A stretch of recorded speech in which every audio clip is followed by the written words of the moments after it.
Ah!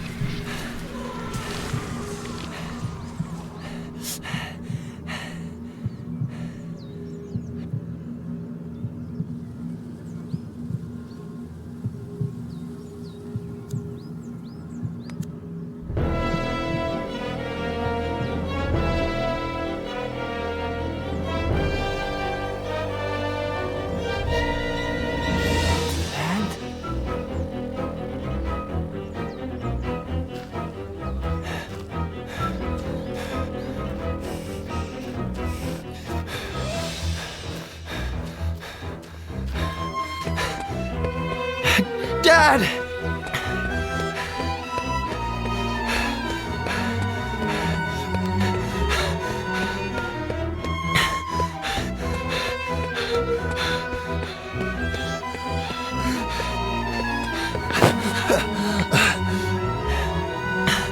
Dad?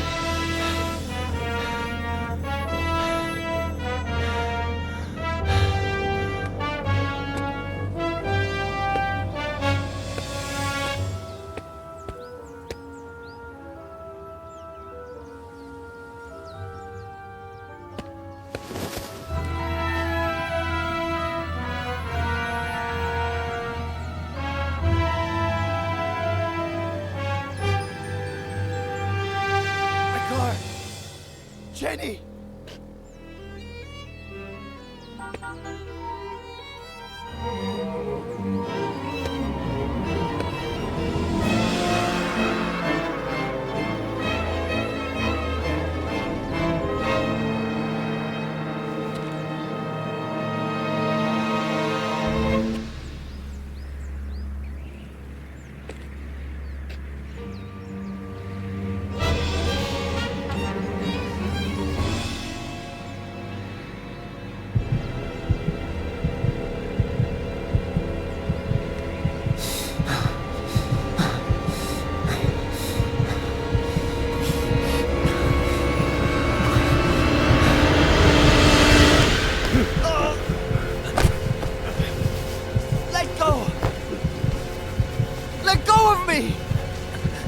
They're in the car!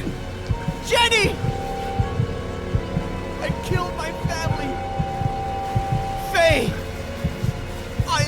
I'm like my dad!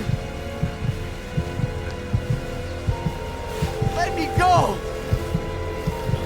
I'm like him!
Hi, sweetie. Thanks for getting back to me so quickly. It's about an old client, a friend from Big Sur, Ed Miller. He claims it's his fault that his daughter and her mother are dead. He was driving when their car went off a cliff. And he tried to kill himself. He's been in the hospital for a week. He can't get out of bed because of vertigo, I think. Oh, and he was dehydrated. Probably because of alcohol. Robert? If you could, I would take care of everything. Travel expenses, hotels, fees. Robert? Whatever you need. I think I remember this Ed Miller. The writer? The one it all started with?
Claire Miller, I'm Dr. Lomas. Robert Kerrigan asked... Doctor, you have no idea how grateful I am to you for bringing Ed home. That's what they pay me for, Mrs. Miller. It's a long drive from L.A. When will you get here? If all goes well, early tomorrow morning. I want to get started with that immediately. I'll be waiting for you.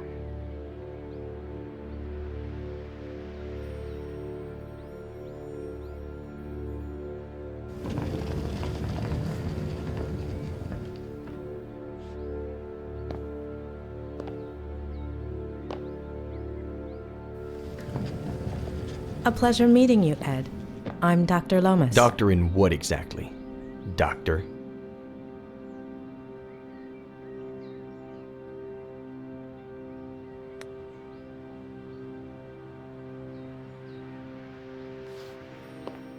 Bachelor's in psychology from UC Berkeley.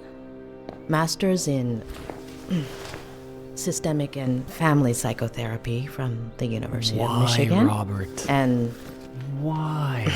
God. doctorate in clinical psychology from Stanford.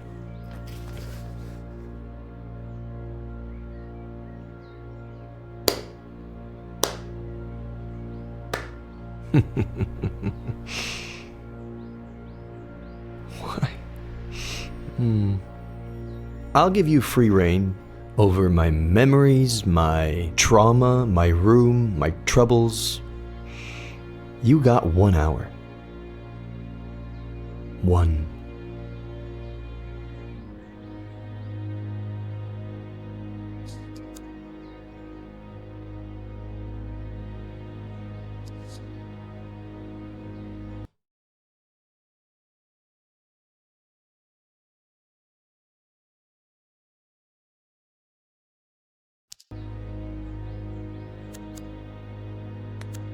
No books, no remote, no tablet, no phone. How does he spend his time?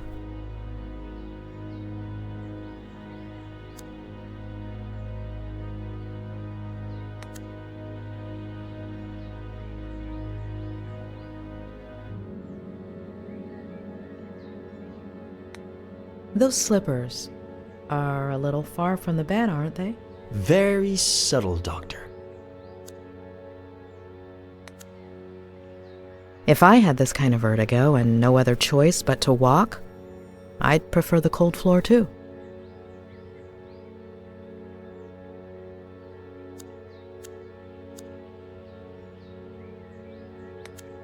Sorry to insist, Dr. Leonard, but the patient's dizziness, nausea, anxiety are triggered by what exactly? Anything, even just taking a few steps.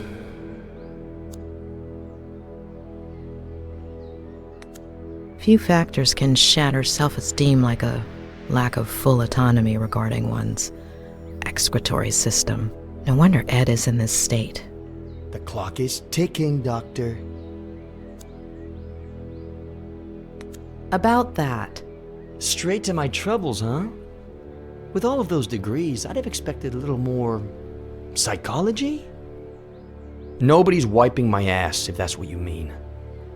I'll take nauseated over nauseous any day.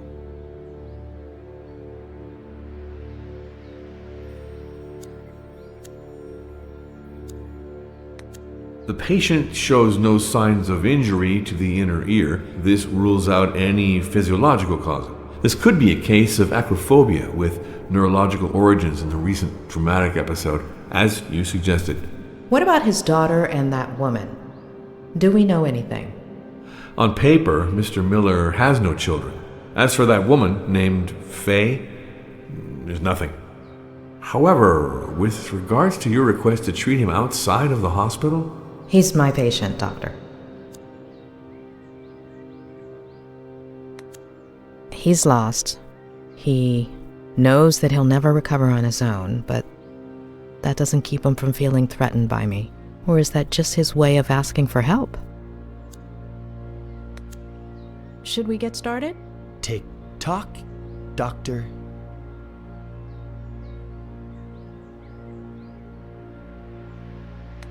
How do you feel right now? Pretty fucking shitty. Like when some idiot comes and pours salt on your wound. If you're only going to give me an hour, it could at least be a fruitful one. Shitty?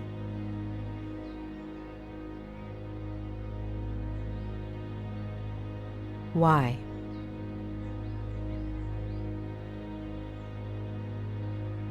Why?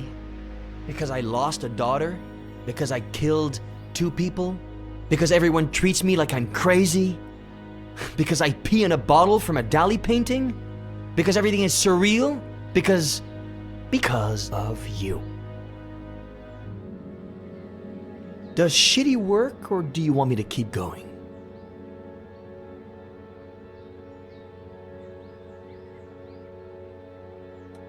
Sarcasm is just a way of wallowing in your own pain.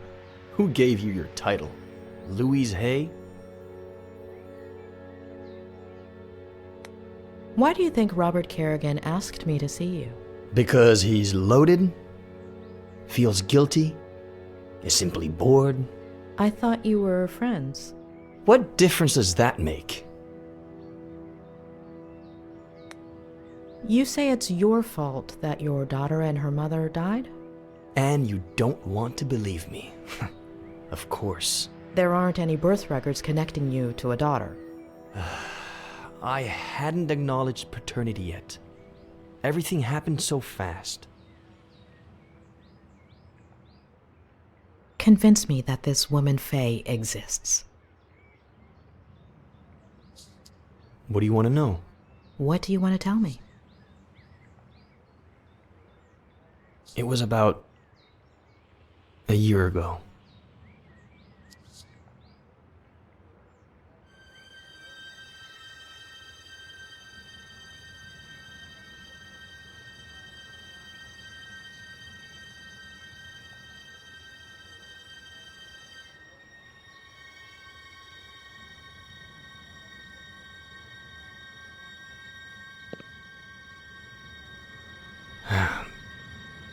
I just sat down to work. I'd had writer's block for years. But I remembered something I'd made up in an interview. And here today to talk about how to revive your creativity is Ed Miller, author of Face to the Ground, our book recommendation of the month. Ed, can I call you Ed? Welcome and congratulations. Thank you. Though I wasn't too sure you took bribes. Pretty good caviar, right? Just to be clear, you're joking here. Remember, you're on public radio. Even better, no one's listening. All right. So, Ed, have you ever experienced blank page syndrome? Constantly. And, how do you deal with it? I do a kind of, I don't know, warm up? If the mind doesn't want to start, then we have to ask the body to. So I let my eyes search for a starting point.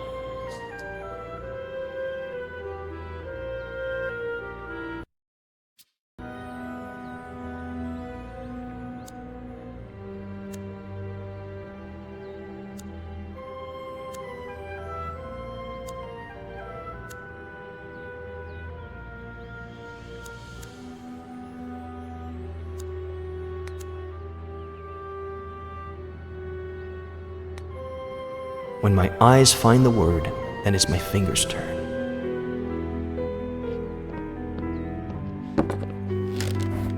I let them write whatever they want after that word. The trick is not to think. Let them be free.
Really?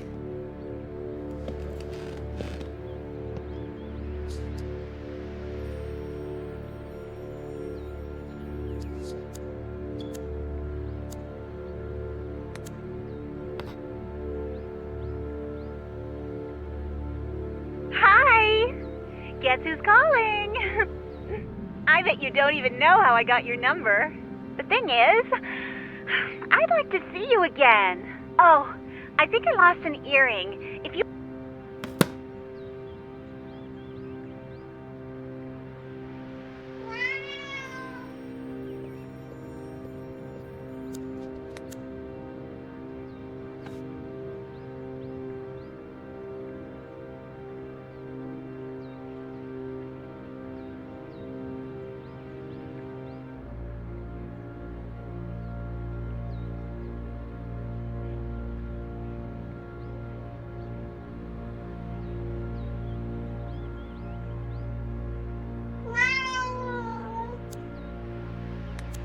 Do I hear higher?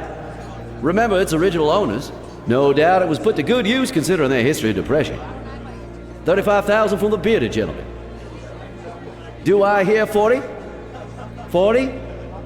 35,000 going once, 35,000 going twice.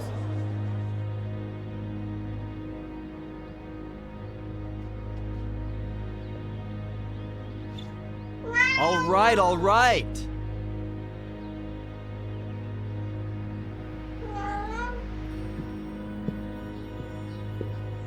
Meow.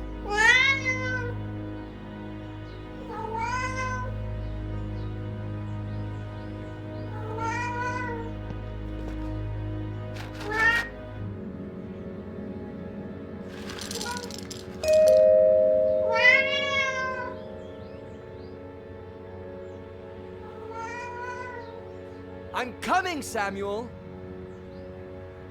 Please, open the door!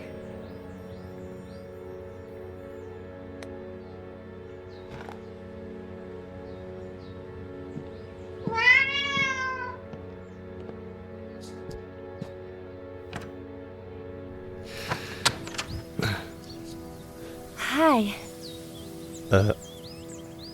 Hi?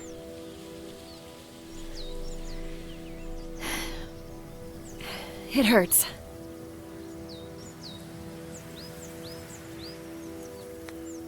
There should be a saw around here somewhere. Help yourself. Seriously? No, just kidding. Exactly. Can you help me? My battery's dead and there are no other houses nearby. Ugh, I'm no doctor, but that looks really bad.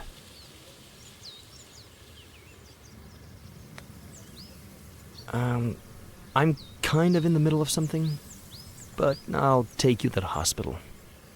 No, don't.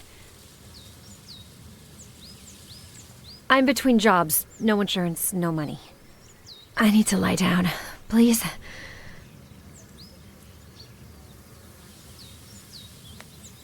Okay. Well, come in. Let's take a look at it. If you bleed to death, you mop it up.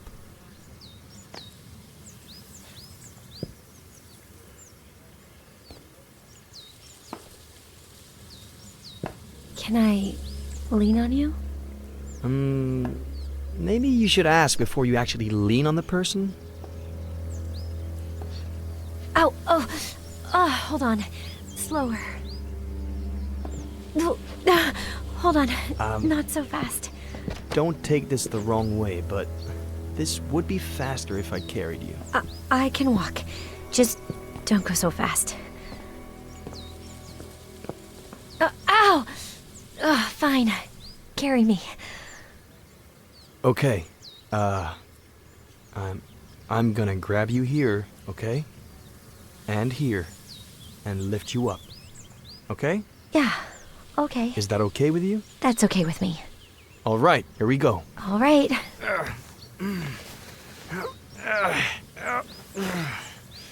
Hey, am I that heavy? If you had taken your backpack off... Okay.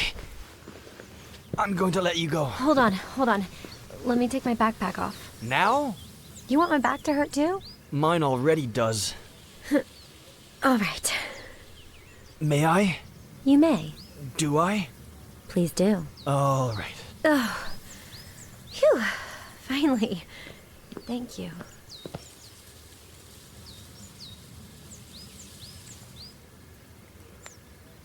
Are you good? Comfortable? As comfortable as I can be, I guess. Thanks. What did you say your name was?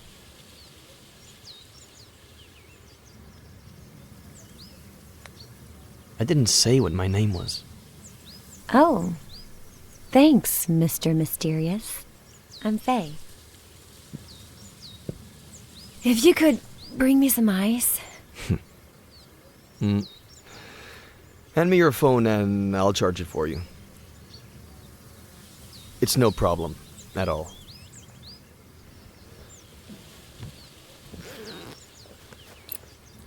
I left my car outside the Force Park entrance. I'll go over there and let you be once the swelling goes down. All right?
What? You don't cook either, pet.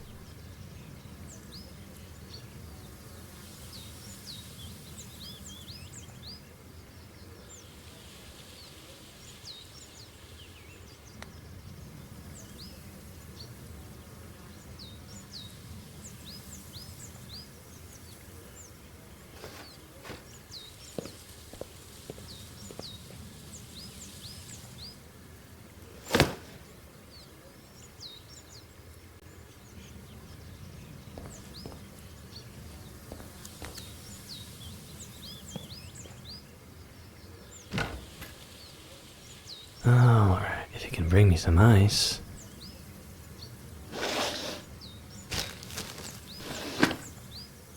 Yeah, I can.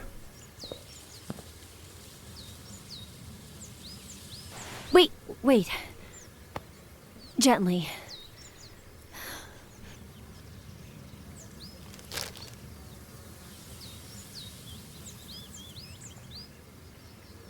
Oh, perfect.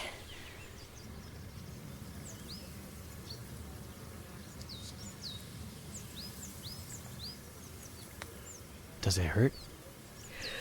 It'll fall asleep with the ice. So will I.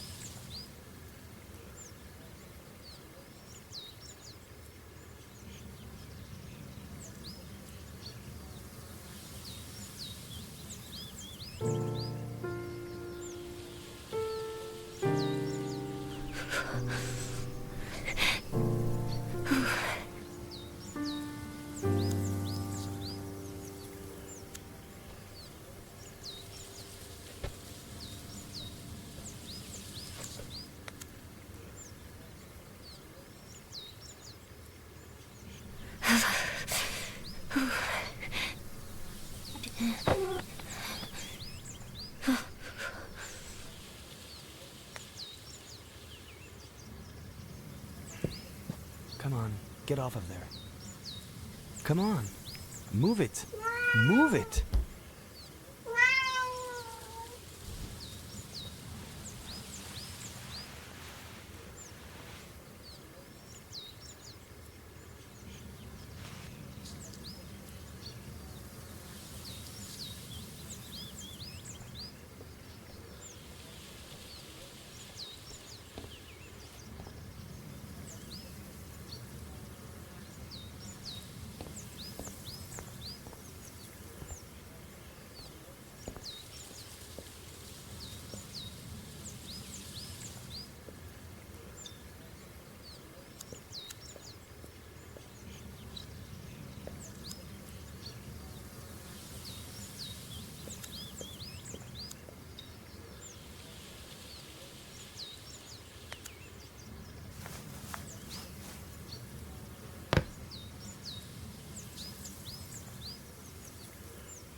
I see you've read the message. You're obviously not going to answer me, right? My friends warned me about you. Fine. Screw the earring.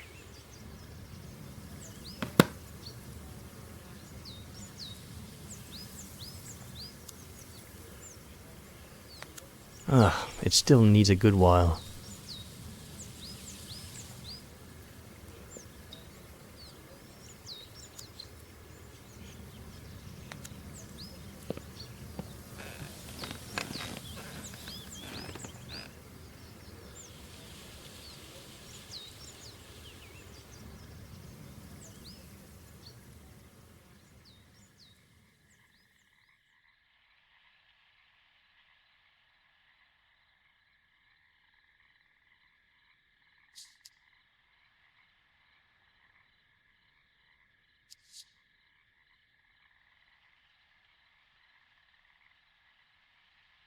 Mr. Mysterious, you there? Hey, feeling better? I think so. Thanks. Hey, the ice worked. My ankle looks brand spanking new. Yeah, you healed quickly. Always have. By the way, thanks for the blanket. Oh, it was the least I could do. Didn't want you to freeze to death. Not possible. I never die. Besides, I usually warm up fast. Have you eaten? I'm hungry.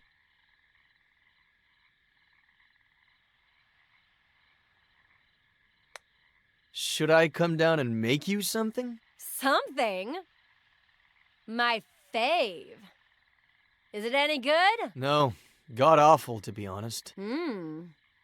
That sounds yummy, but I'll just make something myself, if you don't mind.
Someone looks pleased. Am I interrupting a special moment? Huh? Porn? Something? Porn. It's something I'm writing. Mr. Mysterious finally makes a reveal. What do you write? Hopefully not mysteries. That would be too predictable.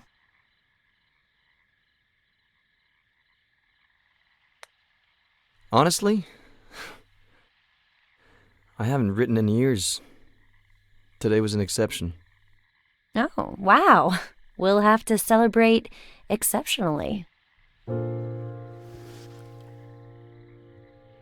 Consider it my way of saying thank you.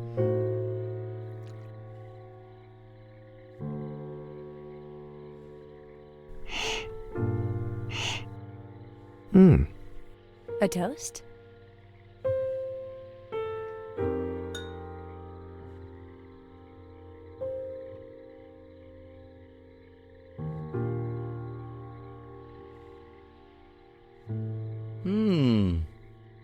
May I ask where you carried this from? Your kitchen. I was looking for leftovers in the cabinets and...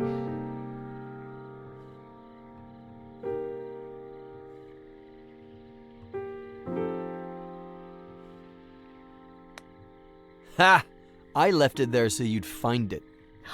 No way! I fell for it? Sorry to say, but yeah.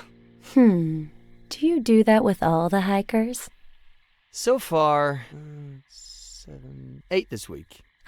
No shame. And then? Then we toast.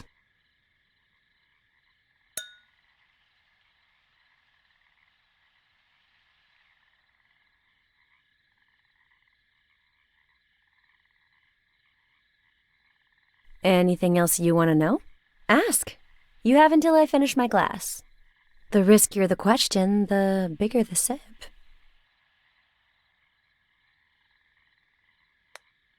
What are you doing in Cerro Lake?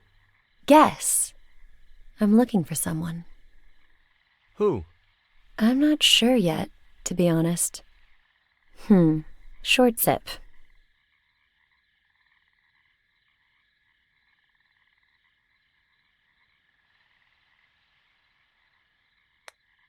I hope this doesn't count too much against me, but, how old are you? 23. Half your age. Ah, Do I look that old? I'm not answering that one. Medium sip.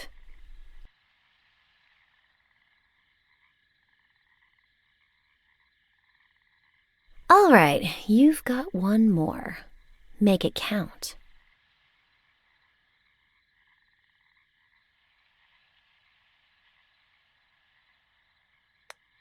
What are your plans for tonight? It's late.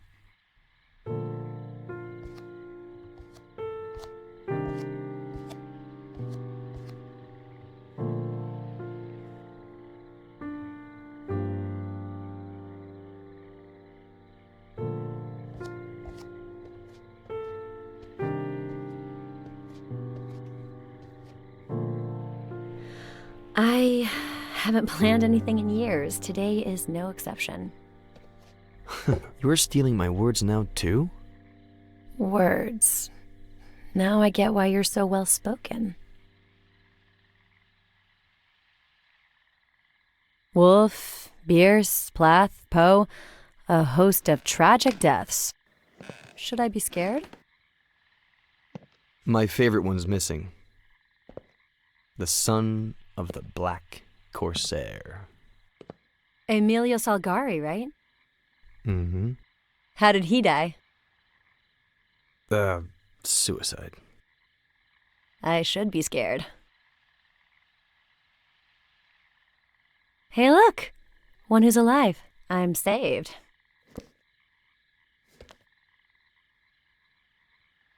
Do you like Ed Miller? Ed Miller? What an idiot. Yeah, sounds about right. You know what? Me and that guy have history. Huh. So, what kind of history? The bad kind. Oh.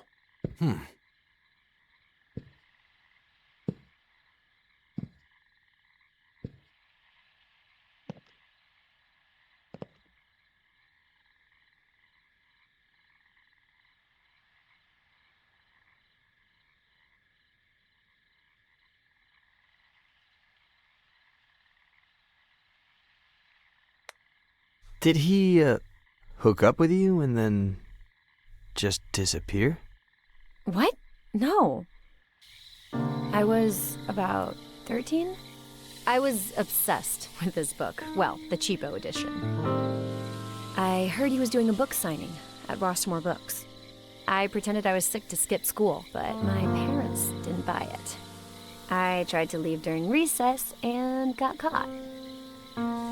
After school, I ran so fast that one of my heels broke and I twisted my ankle. But I made it. I got in line and waited and waited. And when there were only 3 people left in front of me, this old guy showed up. His editor, I think. White hair, white suit. You still here? What about the radio interview? And he took him away. The end. I never even saw his face. Getting grounded felt worse than the ankle, but not nearly as bad as the letdown. Anywho, 13 years old.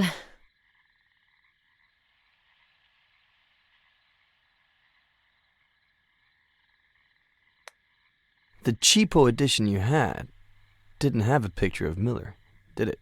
I'd remember. This edition does. Don't you want to see his face? Yes. No. No? Of course. That's why you didn't want to tell me your name. I have to see this with my own... Oh! Petronius, what did I tell you, huh? Sorry, your ankle. It's fine, it's fine. I think he doesn't like me, is all. He doesn't like any girl. He's quite possessive. Oh, so do you get a lot of lady callers?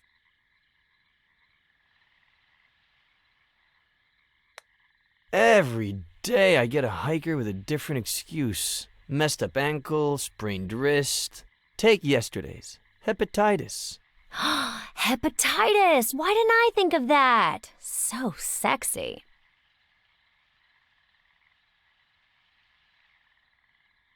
Anyway,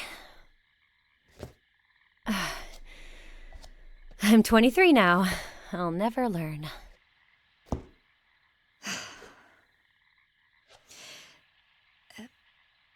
Do you remember the song that Buster sings at the end of the book? I wrote it. Did you write the music? It's a novel. You can't hear it. I could. What?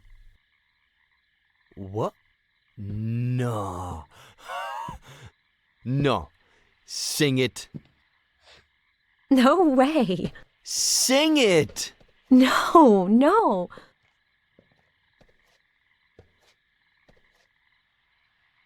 Please. Sing it. Sing it. Sing it. Sing it.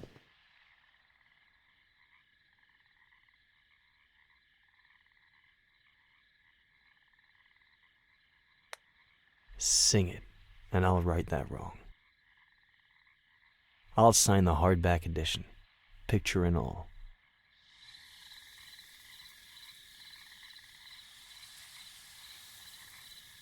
The itch in me hates all that I am. The bitch in you hates all that you are. But when we are together, we hate each other twice as much. That's the reason why we will never part. Which goes to show just how bitchy we are. I never meant to cause you any harm. 'Cause darling, you need no help with that. But it's so fucking funny to see how you destroy your life. Or in your case, to see how I wreck mine.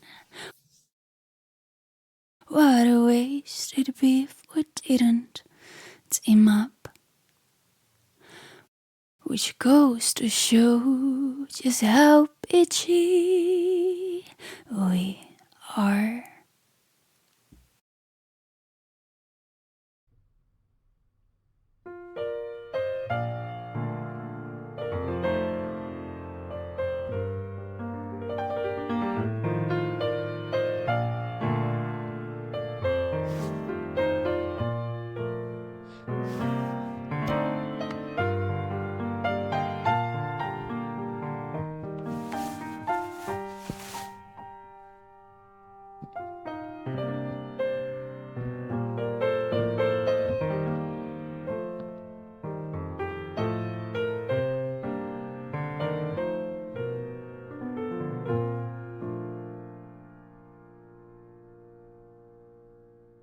And then, I don't think I need to go into detail about what happened.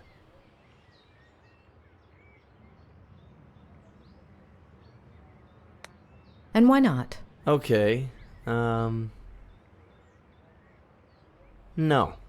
I'd rather not feed your morbid curiosity. But there's something I do want to know. Do you remember the date? I don't even know today's date. Our brain gathers much more information than we think. Look here. No. You want to hypnotize me? Please. I thought Robert would hire a real professional.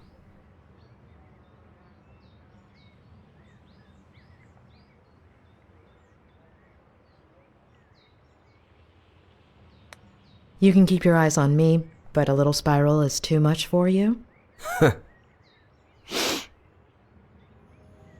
So let's go back to that day. You wrote a novel a while back, but you've been suffering writer's block for years.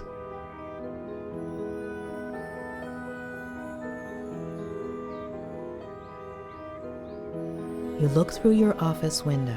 Leaves dance in the wind. Birds sing up in the sky. There's a mug in your hands, a warm feeling, a comforting scent. You look at a flock of birds and suddenly, an idea. Your cat interrupts you, begging for food. And when you go feed it, There's someone at the door.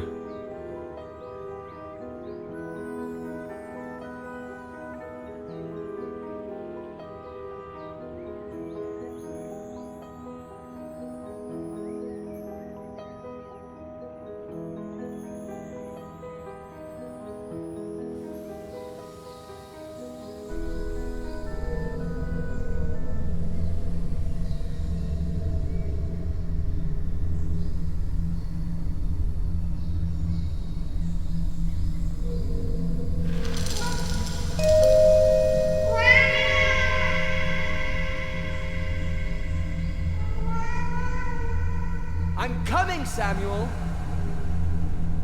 Please, open the door!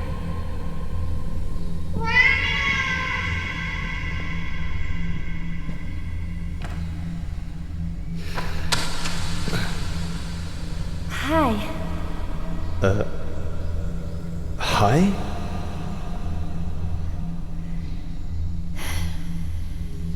It hurts. If you could bring me some ice. Hand me your phone and I'll charge it for you. It's no problem at all.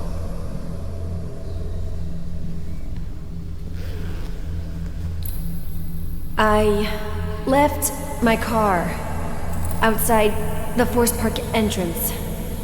I'll go over there and let you be once the swelling goes down. All right?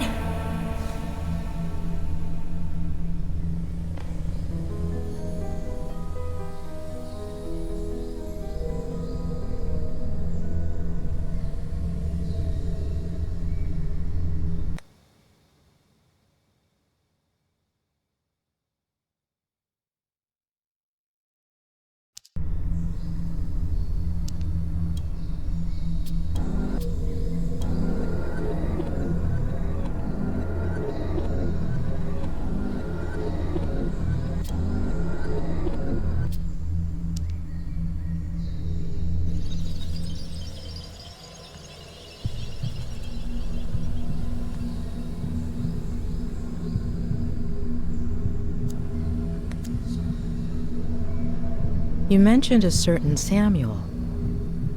He lives a 5-minute drive away, across the forest with his wife.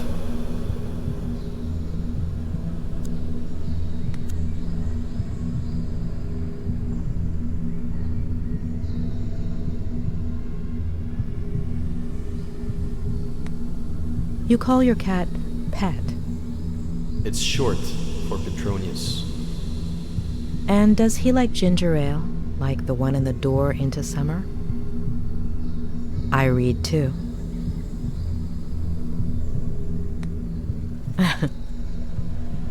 Why haven't I seen him around the house? He'll go missing. When? I don't know yet.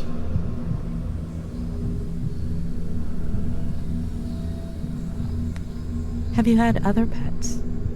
I didn't even want Pet, but I couldn't say no.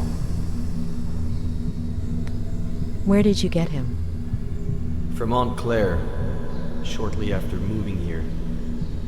So you don't get lonely. Which is exactly what you were looking for.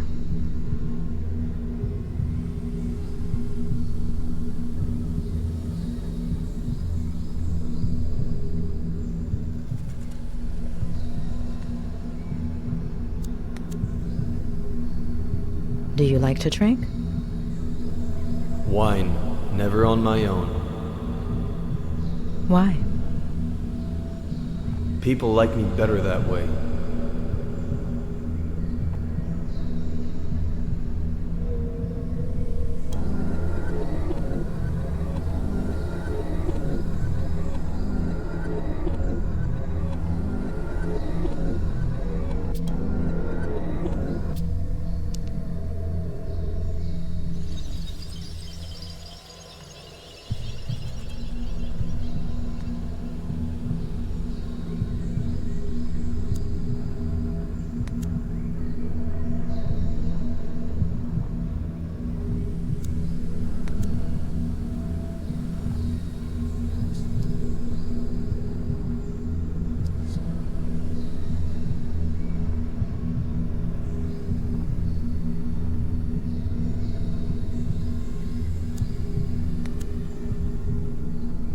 How did she do it? I haven't asked her yet.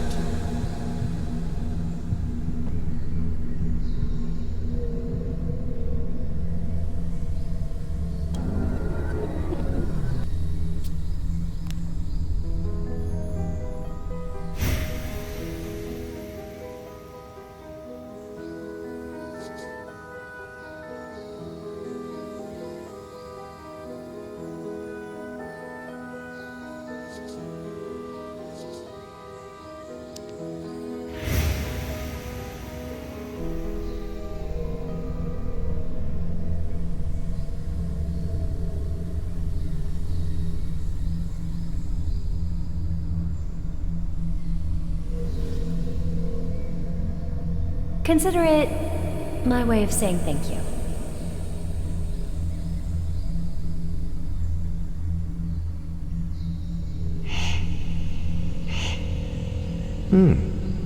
A toast?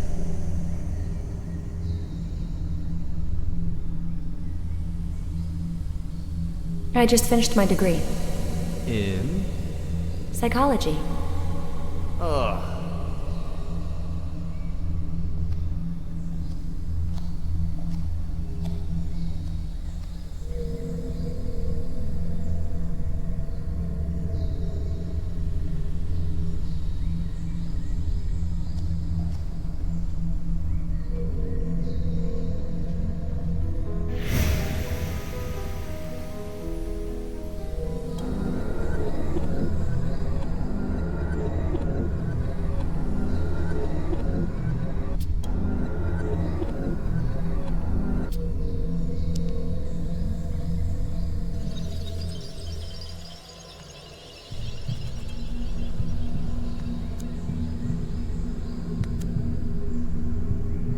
You didn't tell me she was a psychologist. Why? And why are you so put off by that? If it weren't for my aunt, I'd be dead right now. Explain.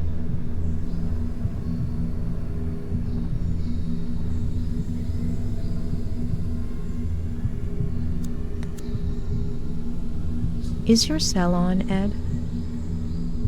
Yes. What's the date on the screen? October 8th.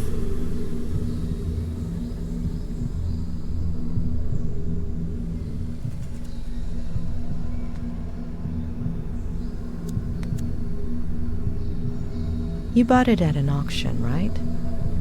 Who had it belong to? The first American flapper, as F. Scott put it. Zelda Fitzgerald? And her husband... I'm sure you know they both ended up in psychiatric treatment. He was an alcoholic, yet died of tuberculosis. She had schizophrenia and died in a fire at the insane asylum. Got it. Thank you.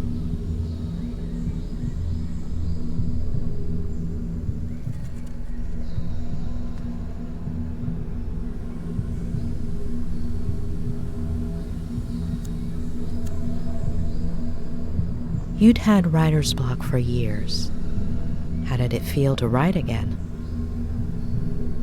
Hopeful, scary. Will you keep the idea going? We'll see.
All good?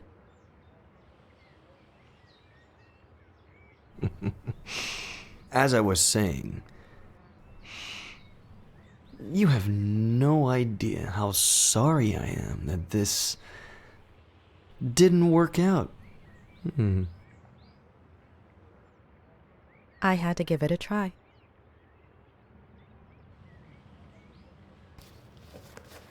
So you did it. I'm cured. I'm not going to cure you. You are.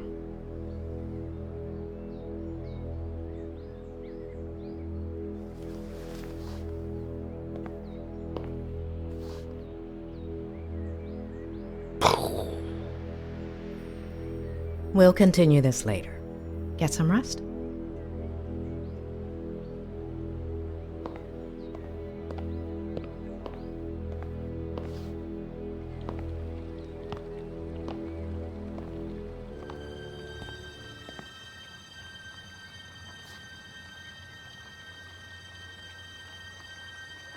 The smile of the nurse that tore you from your mother's arms.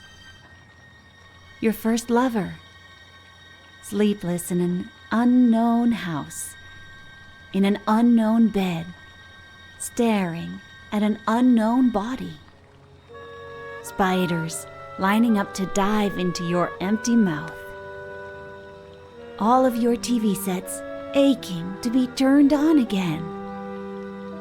A roach scratching its belly with the bristles of your toothbrush. Who doesn't like a good tickle?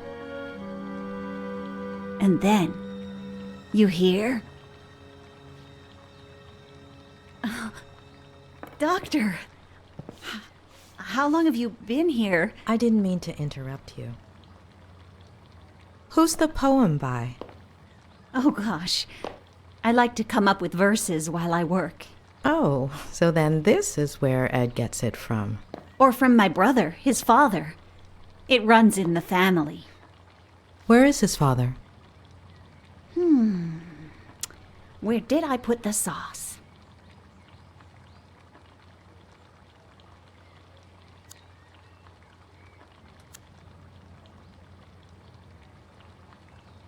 Oh, it's right over there. I'll get it. Oh, don't be silly.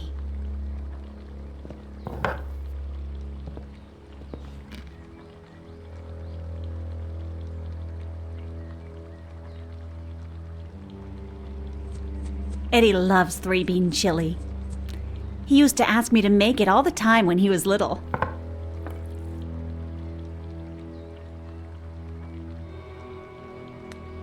Did you spend a lot of time together? Care to eat lunch with me? I usually eat with Ed upstairs, but it's no big deal if he eats alone for once. Besides, I made enough chili to feed an army.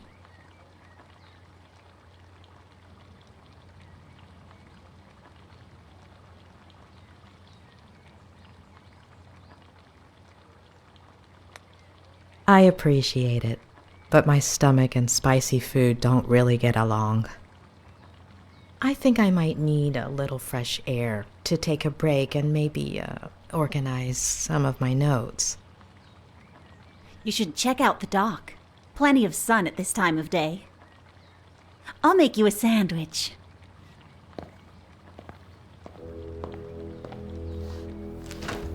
What do you think about Ed? He's a little stubborn, isn't he? Will he walk soon?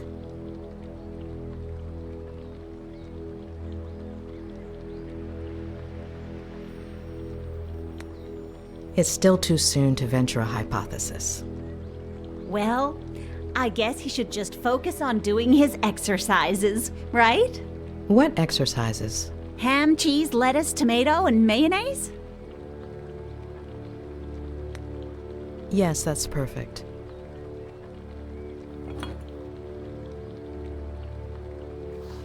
Well, if I was able to help him last time, I'm sure a doctor like you will manage. Help him with what exactly? Vertigo. Vertigo? Oh, let me tell you, Eddie was never afraid of heights as a child. No pirate captain ever is. You see that tree?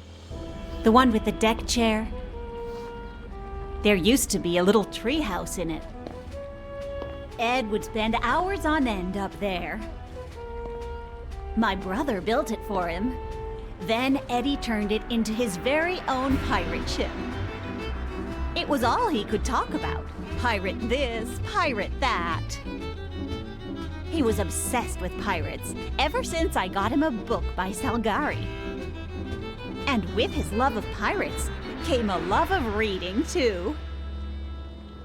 And see, that's where the writing began. Mystery solved. I don't mean to pry, but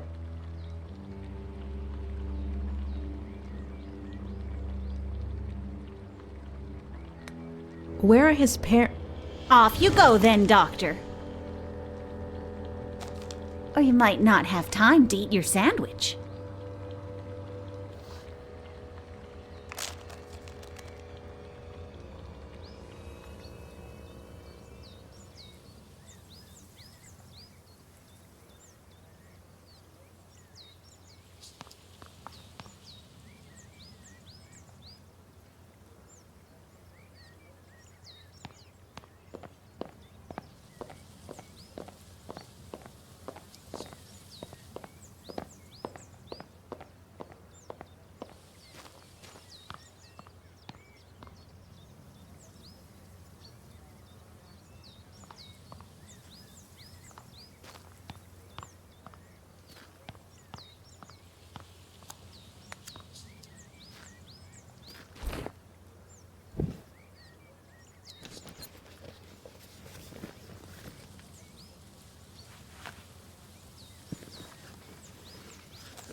Ed is reluctant and even hostile towards therapy. Why?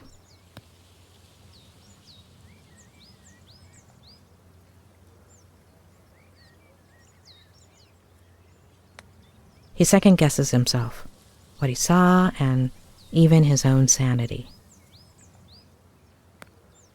I've never seen such an intense case of vertigo before.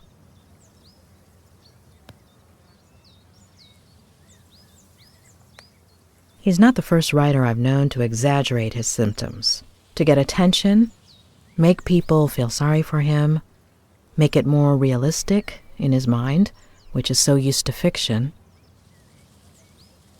Does she exist?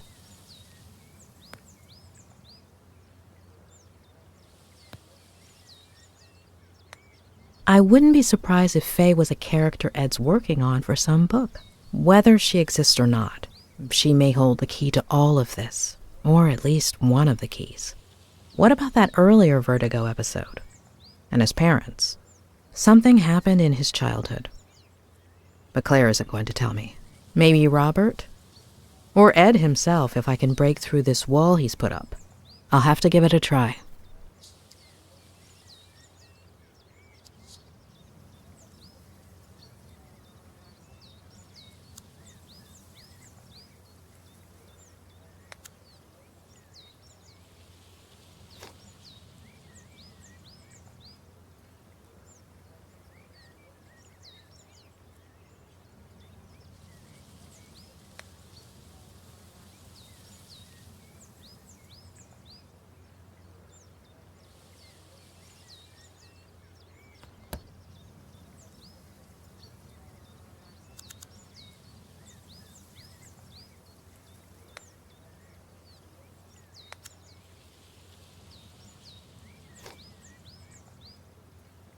The number you are trying to reach is currently unavailable.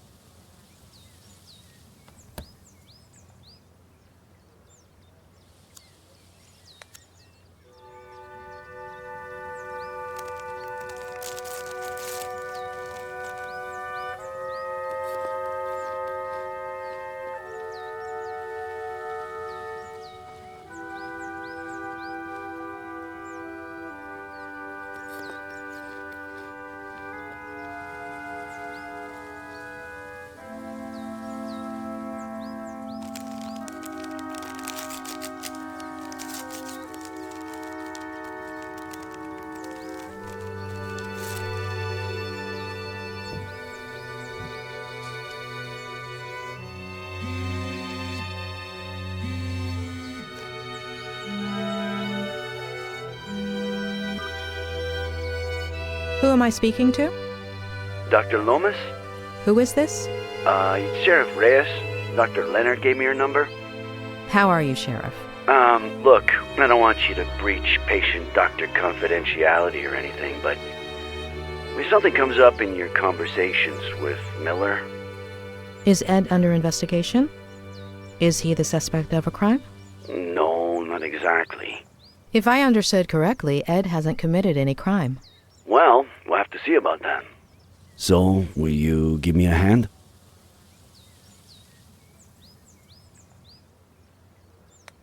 We'll have to see about that. Ah. Touché, Doctor. I would settle for anything at all.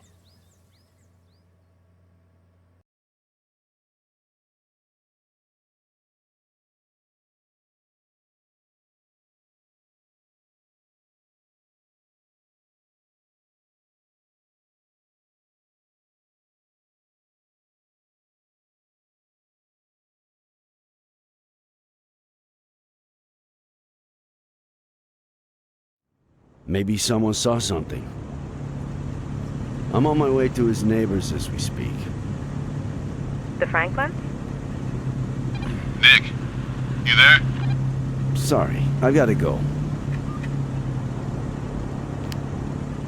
What is it this time, Adam? Tell me you saw my email with the slogan proposals. Yeah, great stuff, kid. I'm not sure which one I like the best. I like the sixth one. Yeah.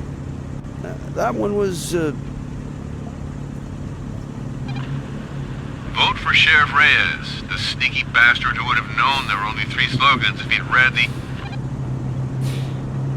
Adam, do I have to tell your aunt and uncle you have no respect for your elders? You at the ranch yet? I'm on my way. Look, if anyone asks, I was working on Saturday night, okay? I skipped the monthly dinner. Hello, Samuel. Did you know your nephew was a sneaky bastard? You wouldn't dare. Hey, I'll check that out once I got a signal again. Okay?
Adam, are your aunt and uncle usually home at this time? My uncle's probably in the barn, and if my aunt's not home, she's at the store. If they're not answering, just go on in. Right. You want your uncle to accuse me of breaking and entering? I see you know him.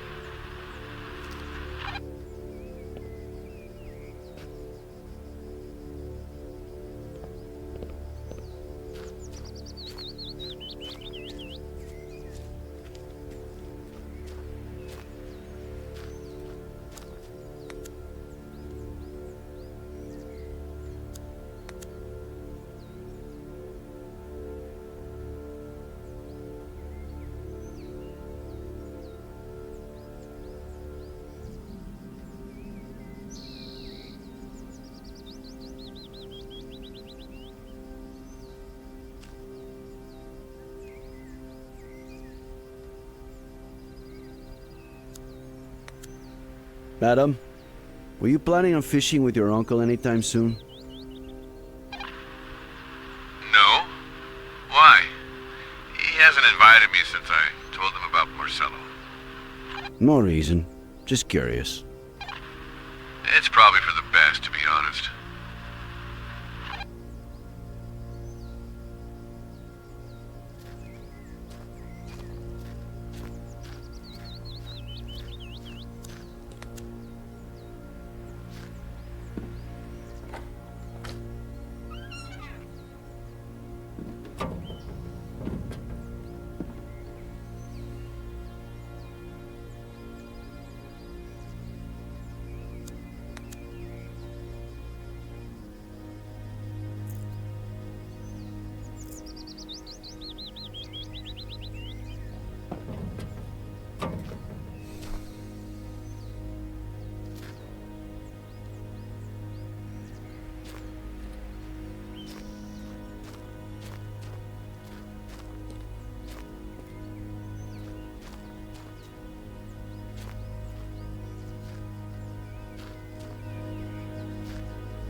Samuel! Are you there? It's me, Sheriff Reyes.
There.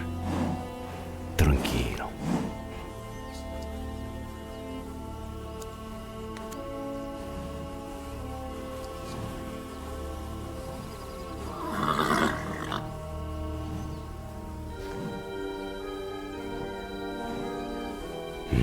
Shit.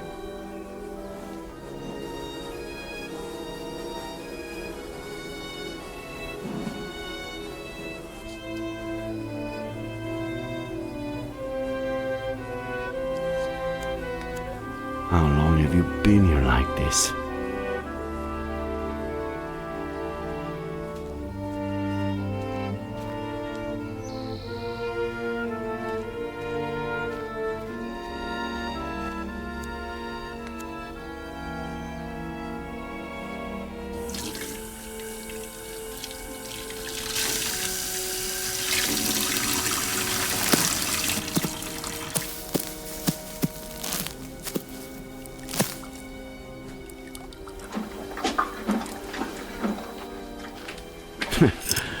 El gusto es mío.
Despacio.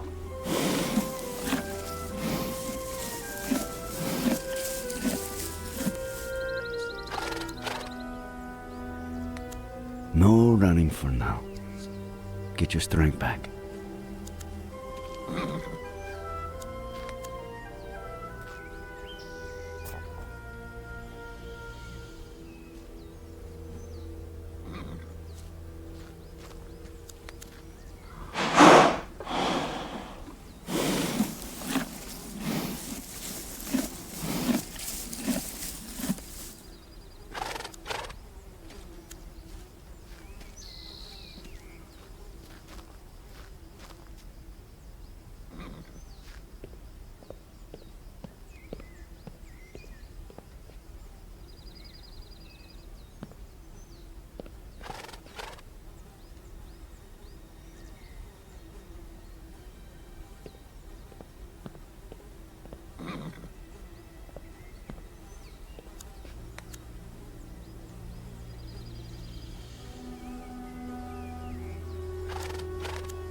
Adam, care to tell me why my assistant graduated with blue hair? No. I told my Aunt Esther to get rid of that picture. I made a bet with Marcello. If I graduated before he finished his thesis, I had to do it. Where'd you find it? I'll tell you later.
Adam?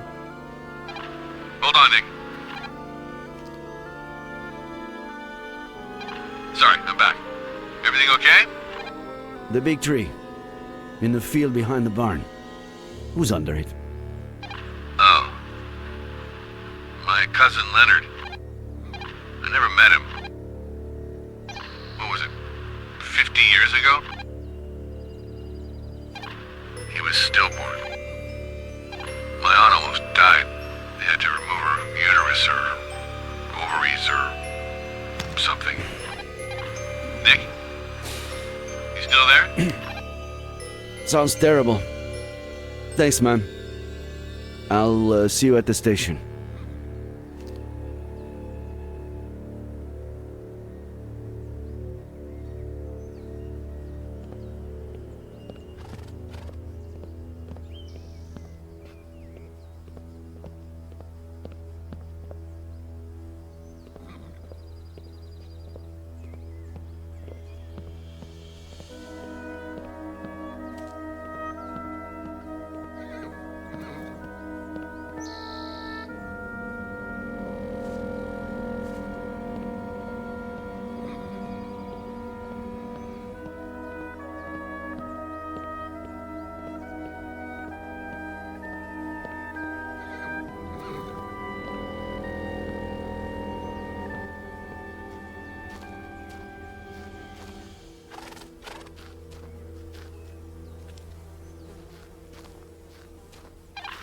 Nick, you there? Just a reminder, you got a meeting with the mayor in half an hour.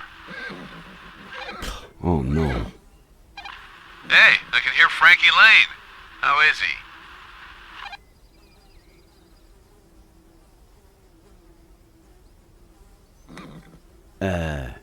I don't think your uncle's taking very good care of him. Seriously? The old man is really losing it.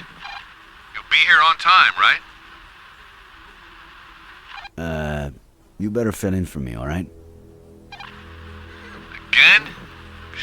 Sneaky bastard.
Adam, your Uncle Samuel doesn't take care of the whole ranch by himself, does he? Well, from what my aunt says, it's been hard to find anyone willing to work with him. Which doesn't surprise me.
Well, at least they didn't rob you.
Fuck!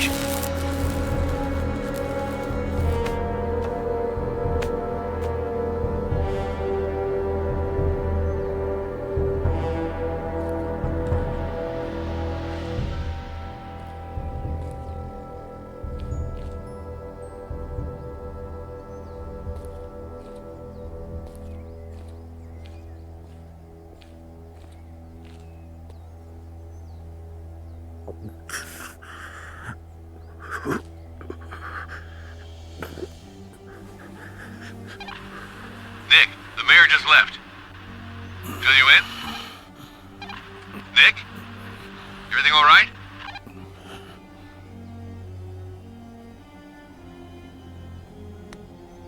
I'm busy. I'll let you know later.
I was just going to call you. Ed's waiting.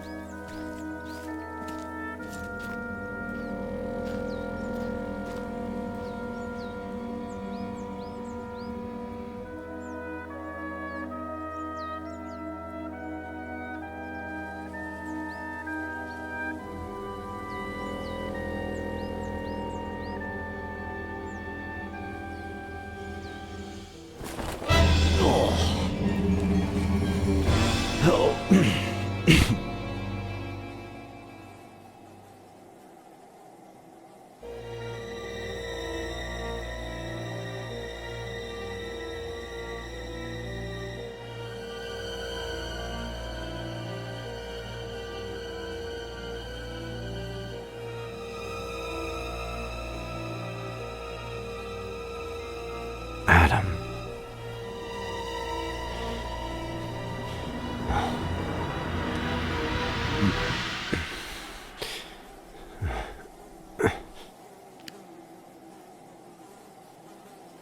Adam, I have to tell you something. I'm in the basement.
Ed?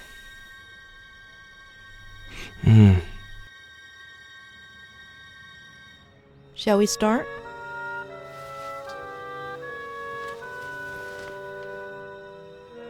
Why don't you tell me about your childhood? What do you want to know? What you played? How high up?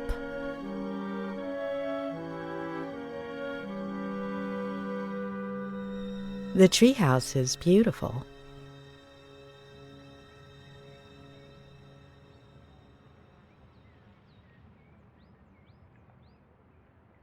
It was.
All right, you scallywags. Now we've got him. Heave ho! Flanagan, me hook.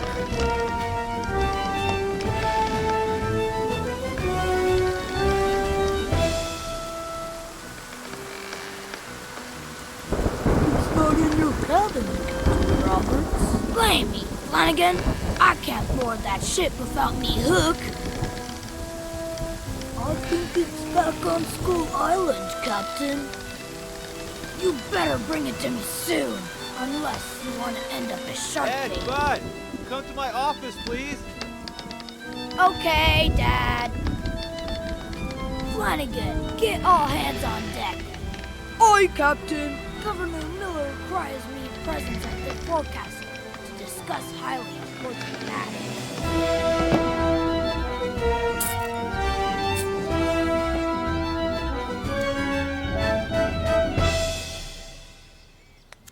Arr, I've got enough Spanish dollars to buy me own island.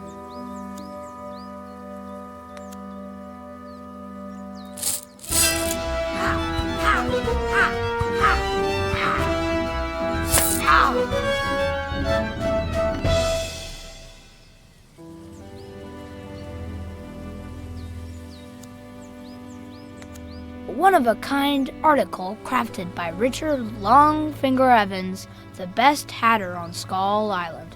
Wait a second, was me hook in me pack when I visited the hat shop?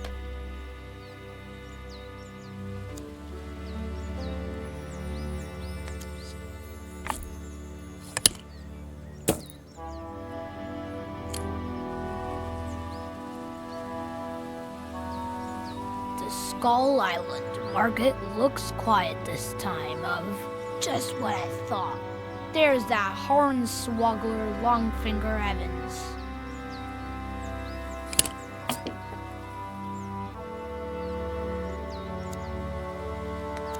I tore it from Admiral Lawrence Mitz after sinking His Gracious Majesty's ship.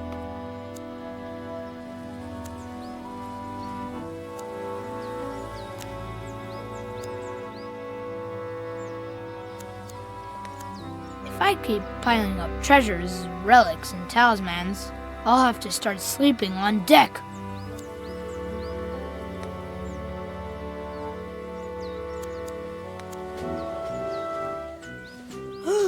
Step aside, me hardy Flanagan. We're approaching the jeer at the end of the world.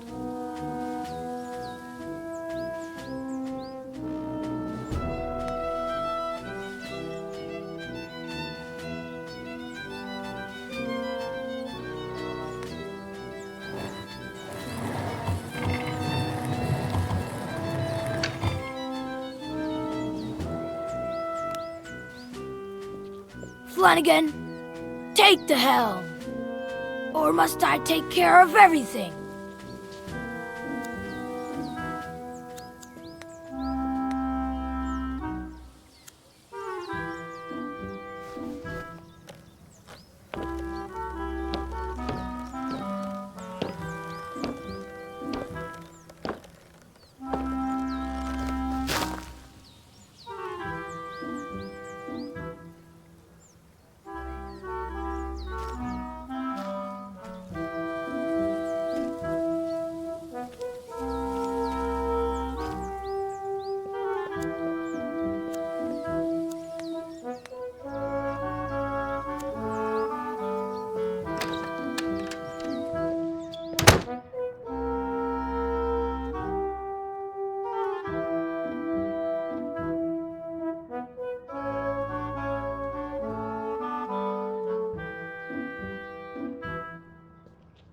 Now is a good time to wet me whistle. I'm as thirsty as... Dad, are you there? You coming up? Yes, Dad.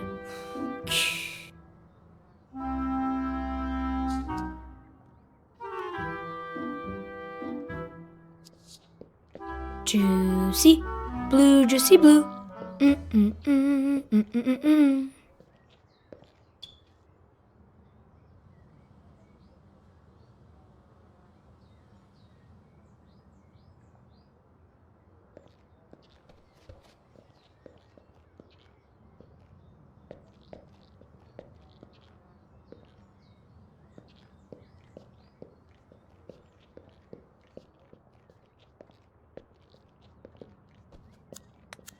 Juicy blue, juicy blue.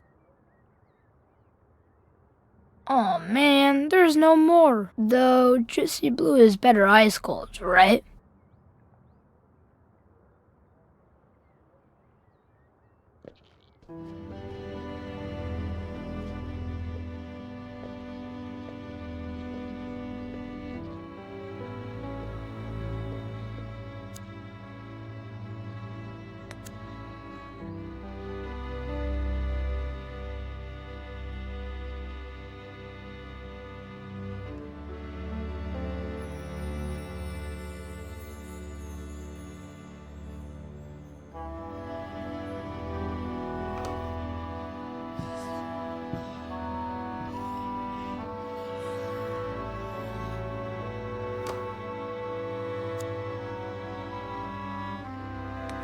Juicy blue, please, please.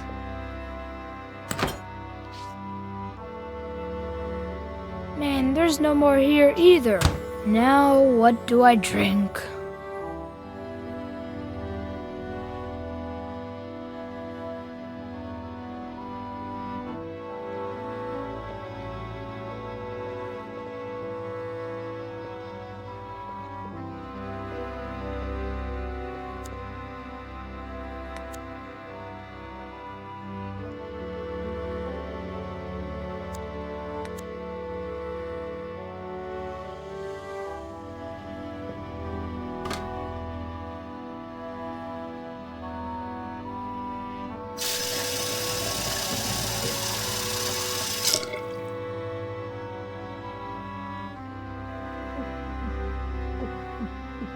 Ah.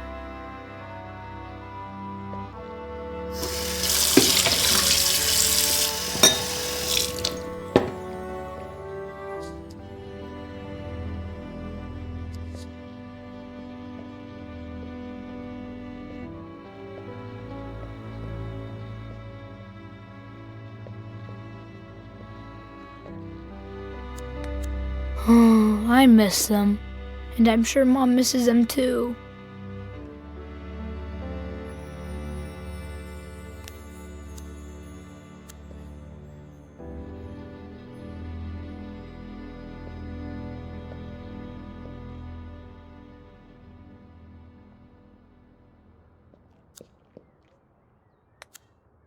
This winter we ran out of firewood and brought the heater inside. It was fun. Well, not really.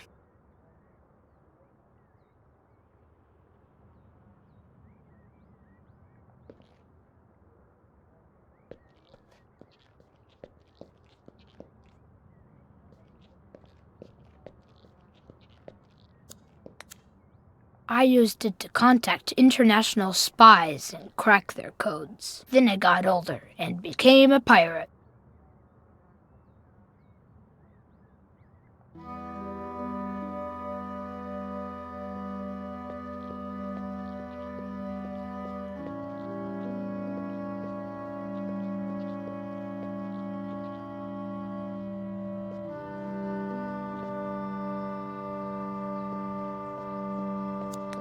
Dad doesn't like constantly moving from one house to the other, but when his book gets published, he'll leave his job in San Francisco and will stay here for good.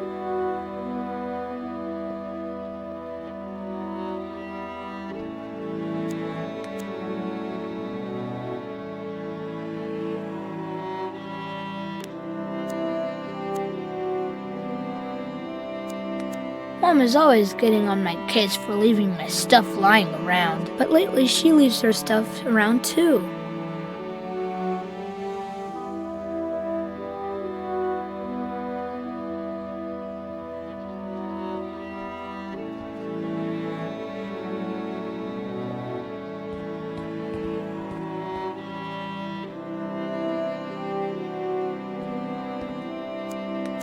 Being a grown-up is cool because you can drive motorcycles, but it's also not cool because you spend half the day shaving and things like that. When I grow up, I only want to be a grown-up for the things I like.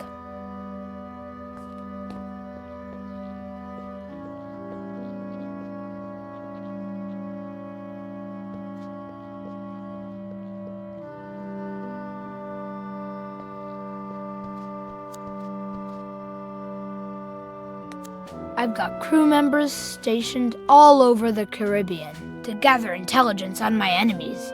What good tidings bring ye, pirate spy Yanez de Gomera? Your enemies fear ye, and peace reigns supreme, Capitan Robertos.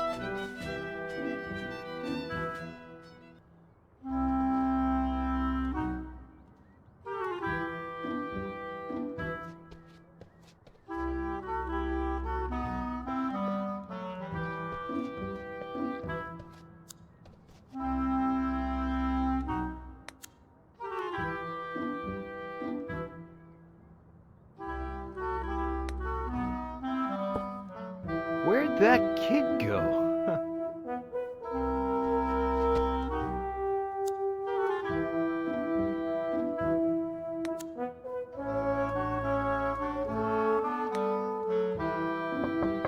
Yeah? Dad? Come in, bud.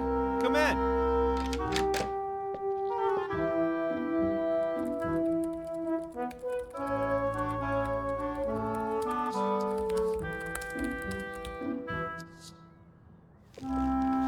Buddy!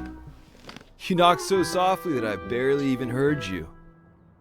Come and say hi the way we do. Remember the Pirate Brotherhood secret handshake?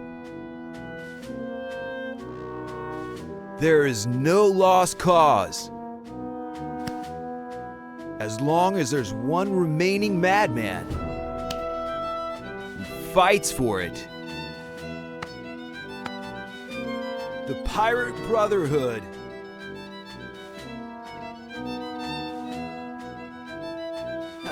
All right, that was just a warm-up. Now let's try it again, one more time.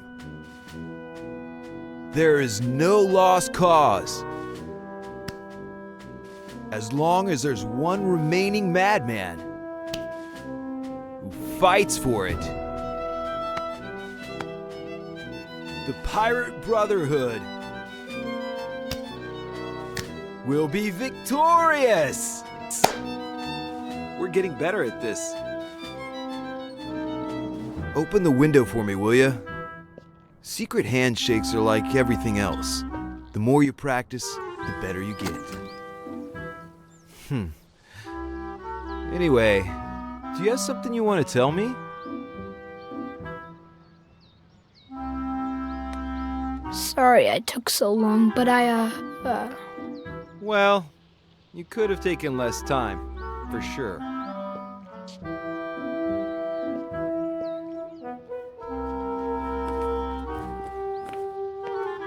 Anyway, that's not what I wanted to talk about. How's your morning? More productive than mine, I hope.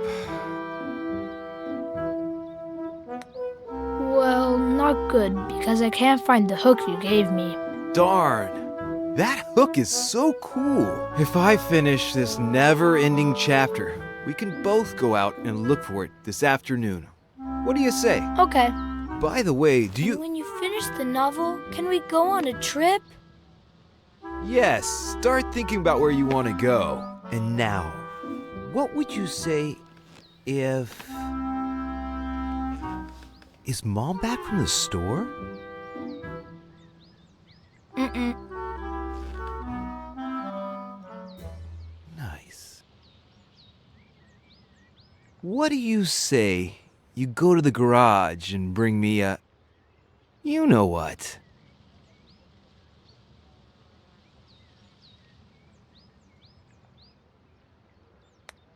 I don't think I know what you know what is. You know exactly what I'm talking about. Don't act like you don't. Oh, and the most important thing is that nobody can ever know. Nobody? Nobody.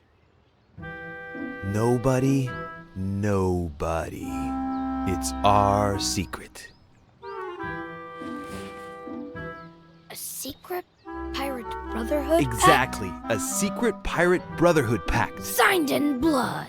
Signed in... ink. Wait. Ink? You'll see. Ink. Okay, so what could the symbol of the pirate brotherhood be?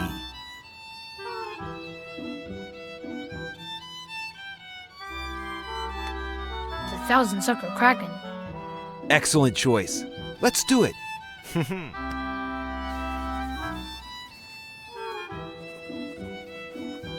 It's awesome. Secret pact?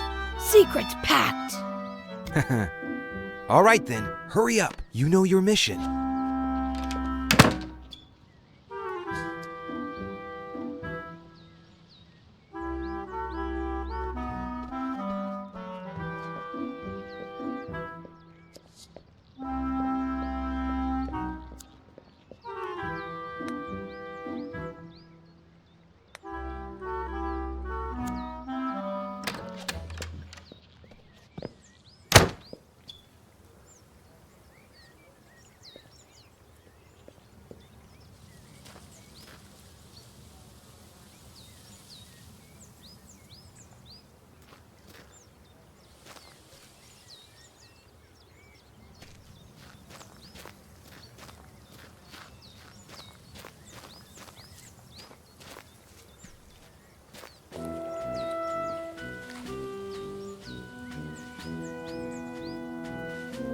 Captain, the thing we are looking for, I'm not clear on part of it. Explain yourself, Flanagan. I know it's here in the garage, but where exactly? That is the question, Flanagan. The governor is constantly changing its location. Of course, Captain, but... Can you describe it to me? Well, I don't know. A little like this? Oh, it's so much clearer to me now, But enough questions, Flanagan. Start looking.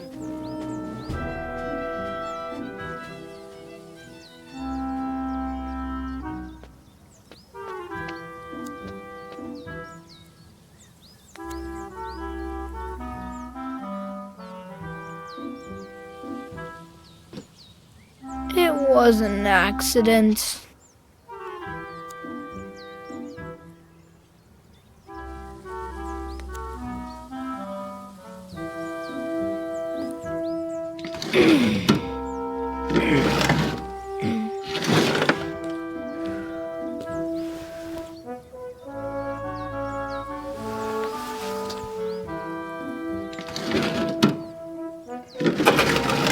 Oh, it's not here.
Dang it, not here either.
The secret must be kept.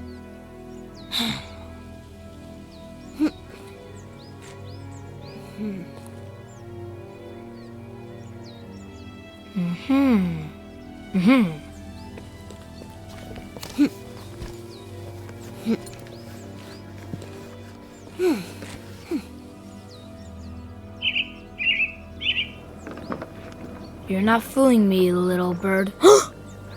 Mom! Where?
Eddie?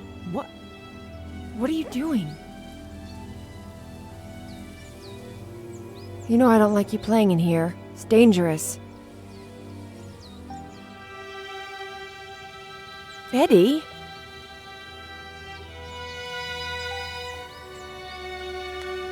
I was looking for the hook Dad gave me because... The hook? Yeah, the hook. Okay, whatever. I don't want to know. Do as you please.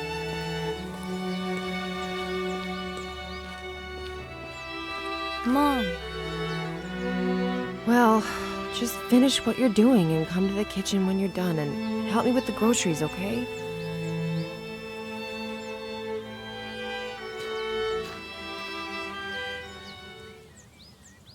Captain Roberts, in a desperate attempt to keep his word for the governor, had made enemies with Captain Morgan, a valuable ally. I must get her back, he said to himself, but first I have a mission to complete, and Morgan can't find out.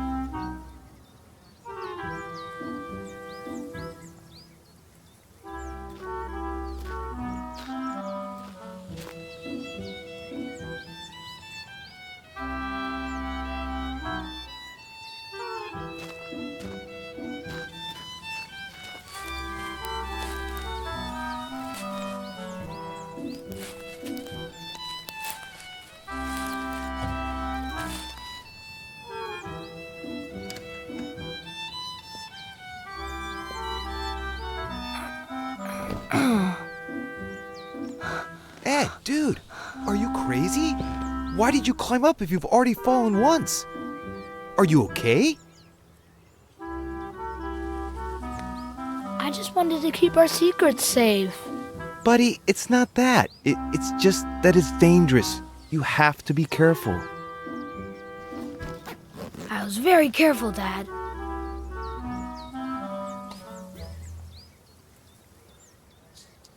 Ed, you could have... Wait. Did I hear the car? Is she back? Did she... Hey, did you talk to her? And... Did you tell her... Does she know? I didn't say a word. The Pirate Brotherhood is safe. Good. That's good. Maybe you should go see her. Yeah. I was supposed to help her with the groceries. Come to think of it, I've never seen you climb. Will you show me how you climb down? Maybe I can use it for my novel.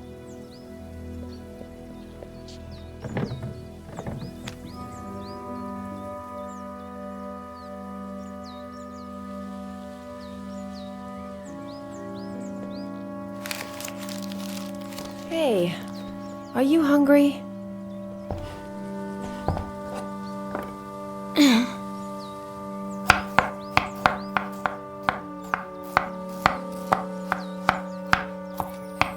My belly's full of water. I was so thirsty I drank a glass of water this big in one gulp.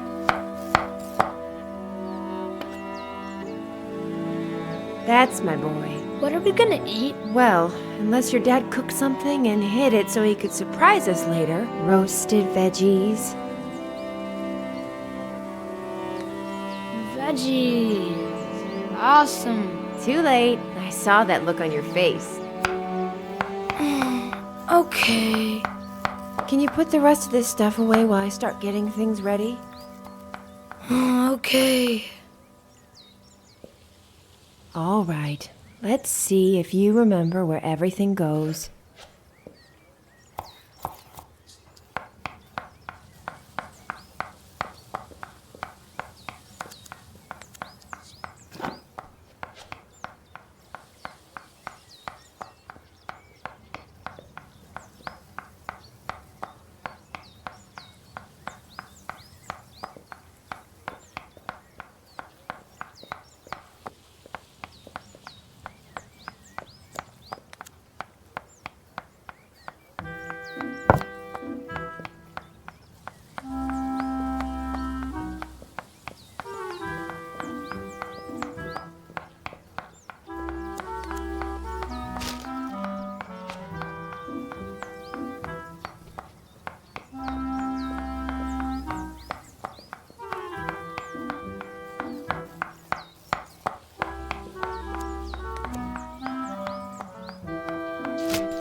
Mom, I put everything away. Can I go play now?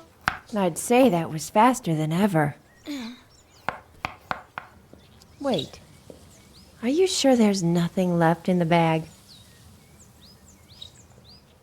If I were you, I'd check again.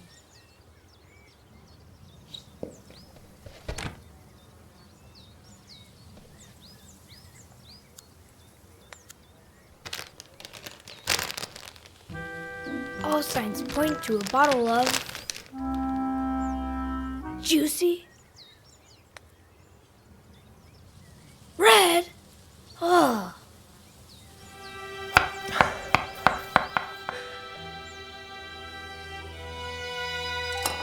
Give me a break.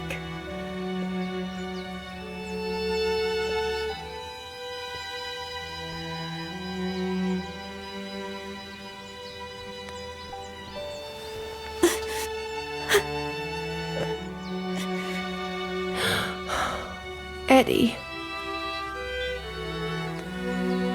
I'm sorry, Mom. It's not your fault.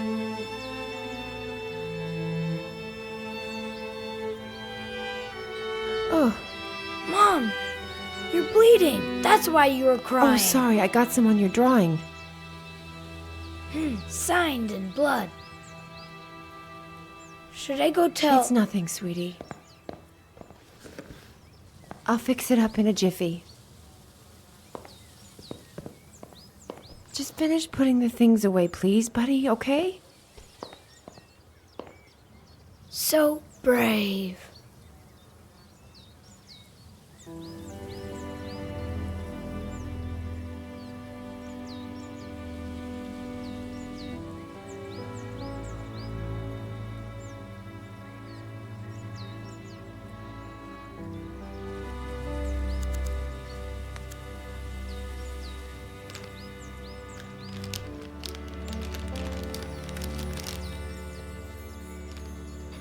I should give this to Mom. I wonder which bathroom she went to.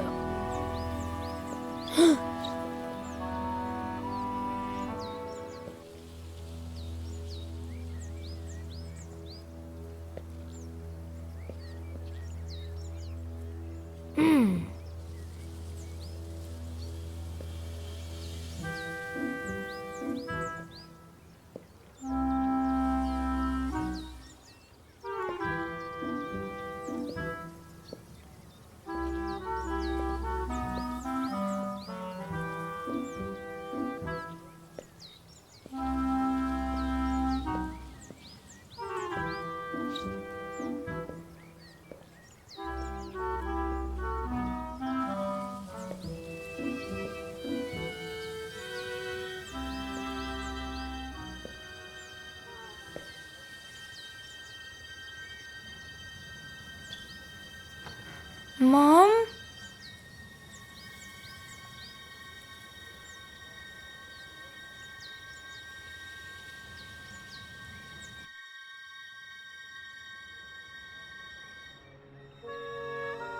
So? What? What happened next? Nothing. Nothing? Yeah, nothing.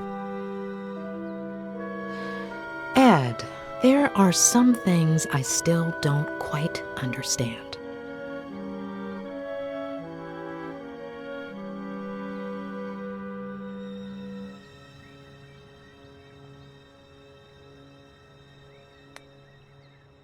What happened to your mother?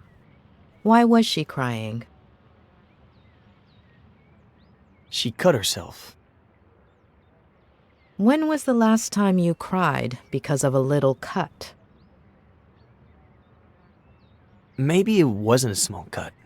I don't remember much.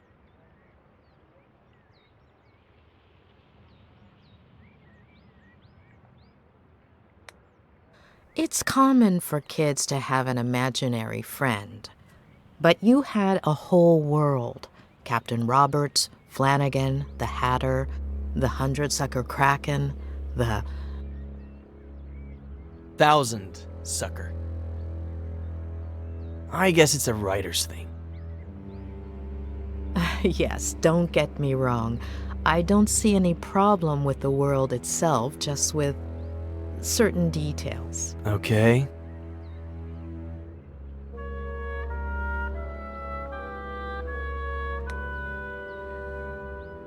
Why didn't your father want your mother to find out about the Frangles? You've misunderstood. My father always hid treasures around the house for me. Little presents or just some candy. It was a game. I see. One last... I was under the distinct impression that psychologists just listened.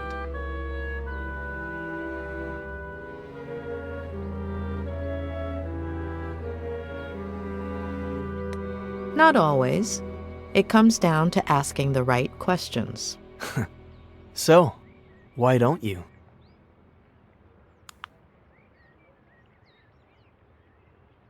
Ah, come on. Don't you ever get tired of being ridiculous?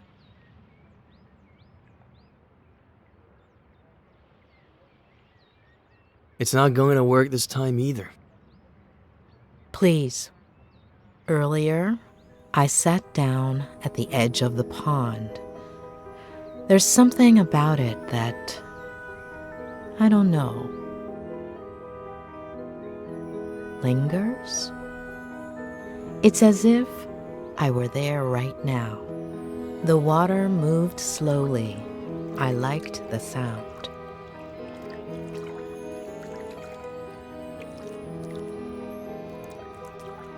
The air was humid, sweet. The cool breeze whistled between my fingers.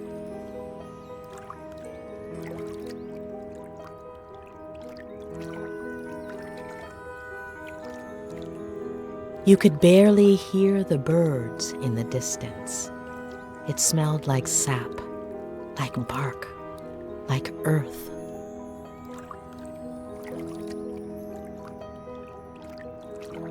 I imagined myself 8 years old, sitting, smelling, feeling, seeing. And I imagine you, 8 years old. I see you.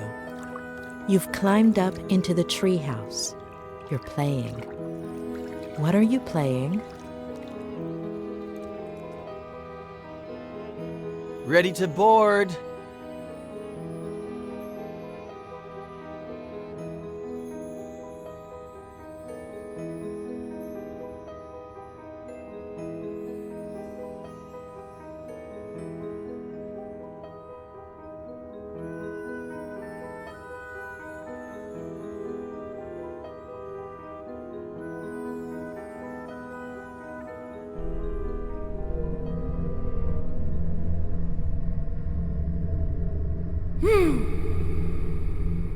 Flanagan, me Hook. It's not in your cabin, Captain Roberts. You better bring it to me soon, unless you want to end up as shark. Damn it, Eddie! Are you deaf? Come to my office, now! Okay, Dad. Flanagan, get all hands on deck. Aye, Captain.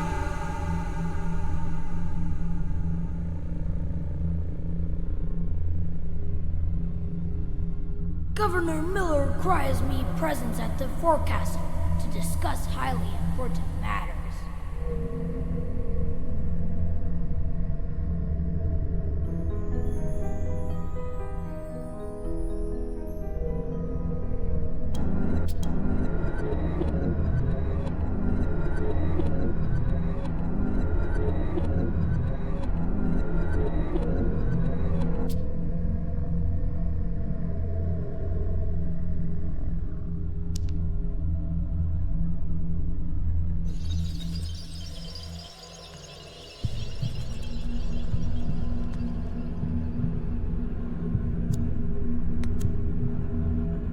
Where did you get all of this? They're treasures.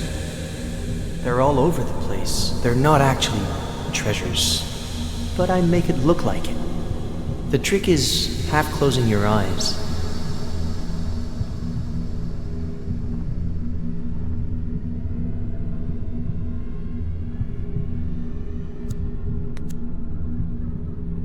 Why the name? It's from a movie, The Dreaded Captain Roberts. Mm-hmm. Do you like being scary? Only when I'm a pirate.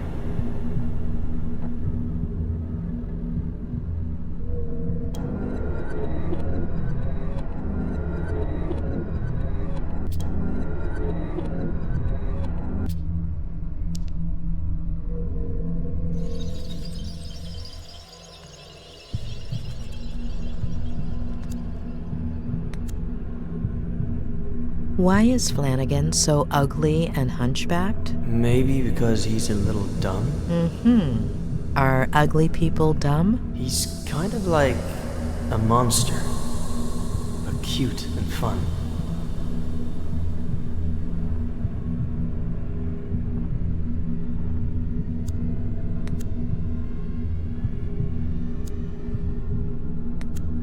Who gave you all of that? My dad bought me a ton of pirate toys. Look closely. Are you sure that toy was bought in a store? Maybe I found it somewhere, like my treasures. Before, he would give me presents, lots. Why did he stop? He's busy.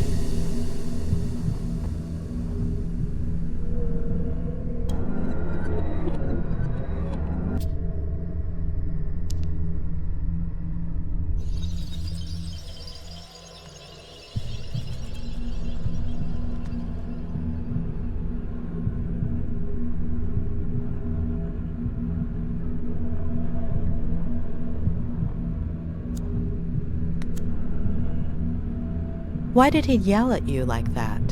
Sometimes he gets a little upset. What makes him upset? The yearning.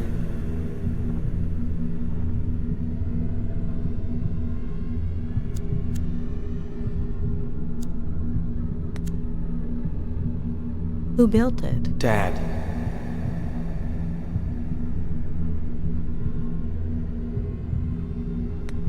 Did he build it by himself? With Mr. Samuels. And Mom and Mrs. Samuels helped.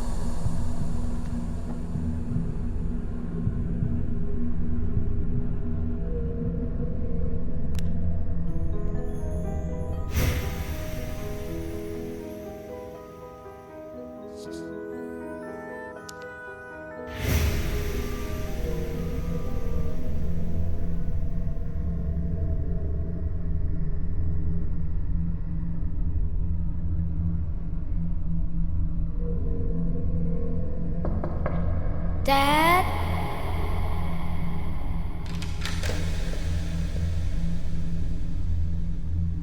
What? Jeez. What have I told you about coming in here while I'm working? I make you lose focus, and artists What do you need say? to concentrate. Go to the garage and bring me a... You know what? I don't think I know what you know what is. You know exactly what I'm talking about. Don't act like you don't. Oh, and most importantly, your mom can't find out. A secret pirate brotherhood pact? Sure, but she can't find out. Come on! You're taking forever.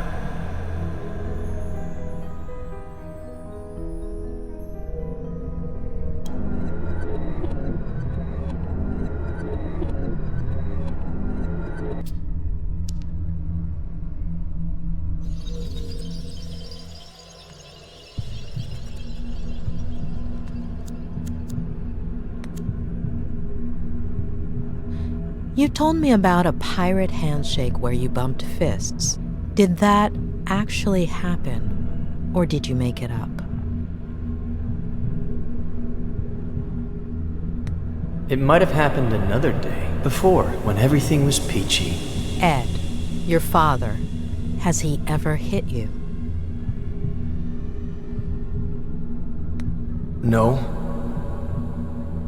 But he will. When, Ed? When will he hit you? I don't know yet. And your mom, has he ever hit her? I don't know.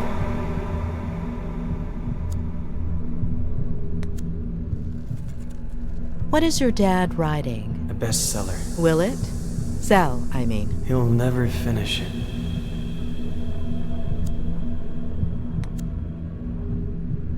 How much does your dad smoke? I don't know, but he doesn't want to. Who makes him? The yearning. Mm-hmm. Is that what he says?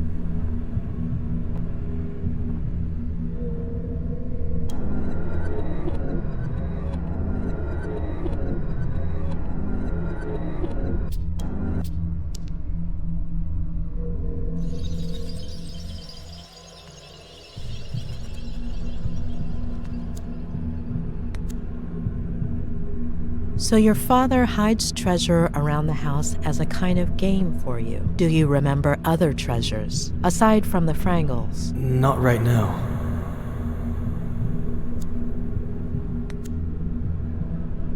So you and your dad made up the Pirate Brotherhood. Or was there anyone else? No, just me. And your dad? I don't know.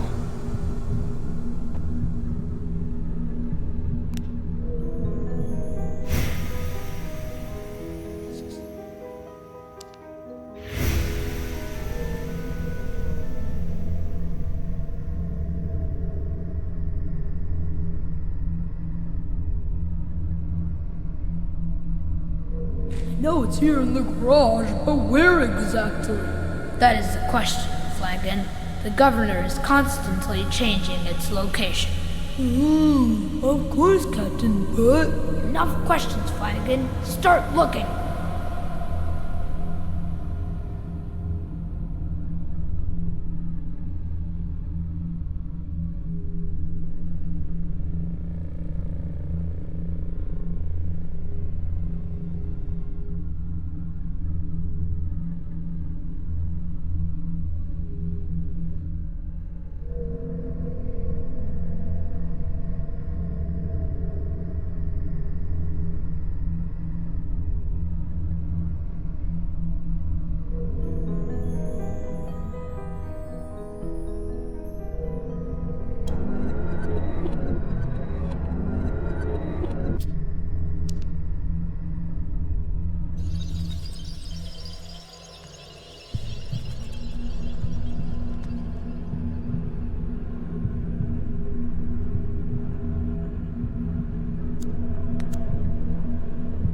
They look pretty dangerous for a kid. Mom doesn't let me go in there. But your dad asked you to go in.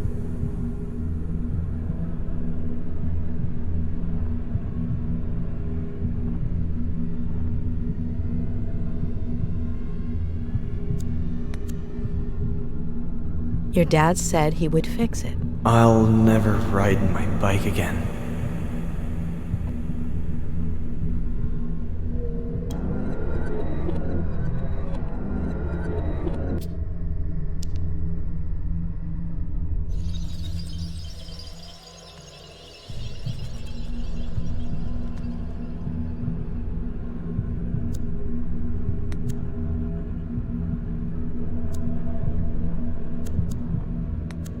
Ed, what are you feeling?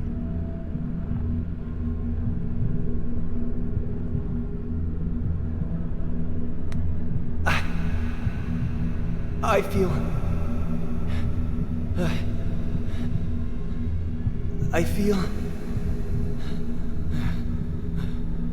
I feel... Okay, it's all right.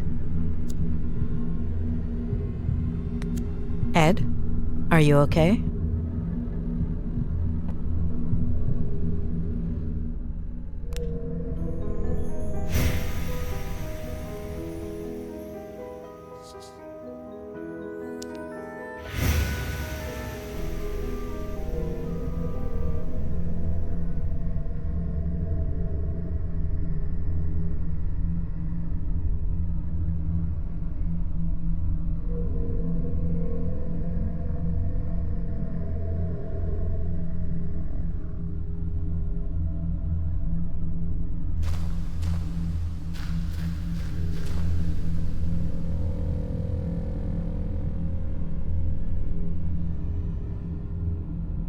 Are you out of your mind?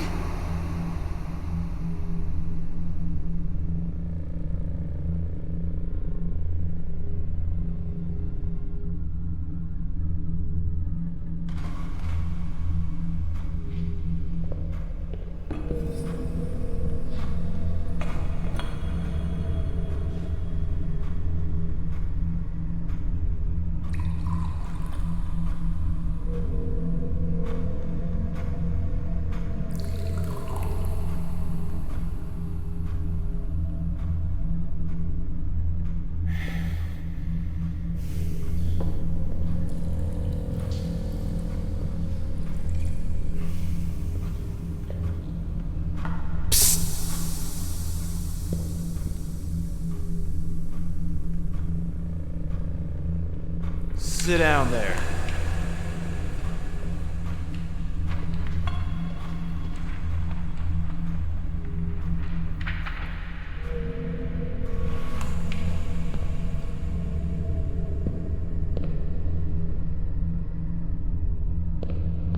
read this.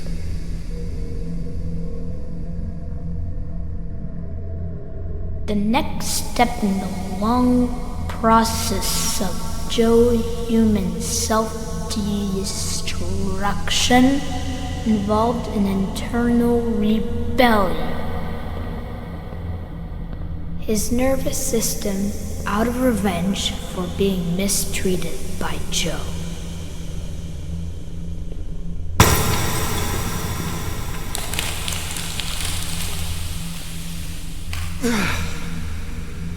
It's all a bunch of crap, Ed.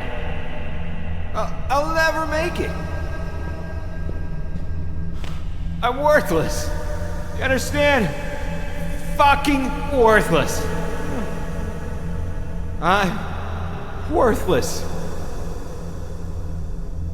You're worthless. A waste. No matter how hard you try, okay? You're trapped. Remember that. One day it'll come. It'll never go away. Understand? Remember. Dad, I have to. Mom is in the kitchen.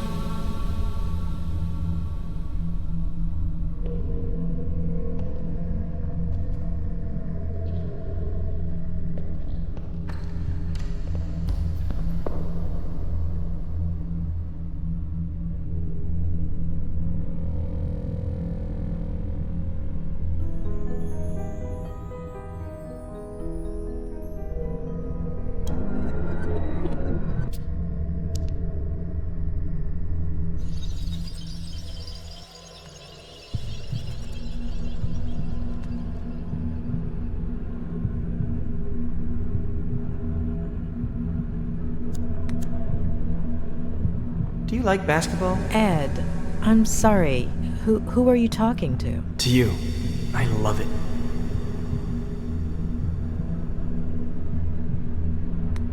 So do I. I knew it. Really? Why is that? Well, because it's awesome. Oh, sure. So are you. Who's your favorite player for the Lakers? Definitely Magic Johnson. Yeah, right. Too obvious. Has to be from this season. Nick Van Exel is my favorite. Nick the Quick. It's not Magic Johnson, of course. But looking at this season... Yeah, the Lakers aren't what they used to be. It's a shame. Really a shame.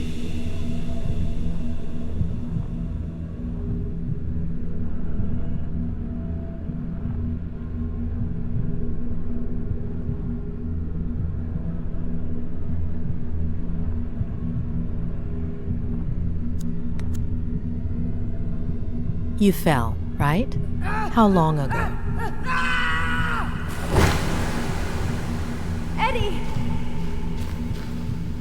I got really hurt, and Mom got really scared. Dad, too. It was epic.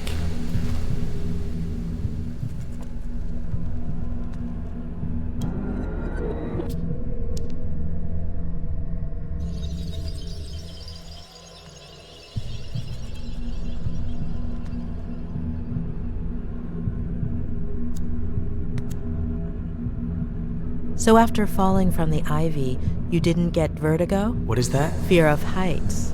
For Captain Roberts, fear is what's found on the faces of his enemies.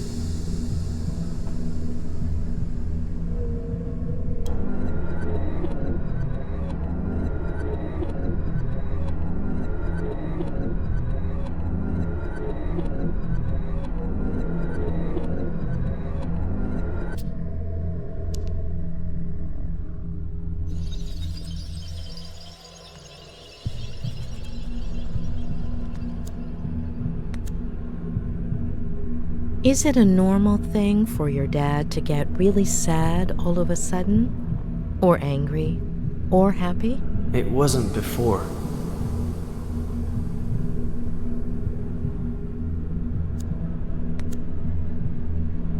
Ed, Do you drink? So much.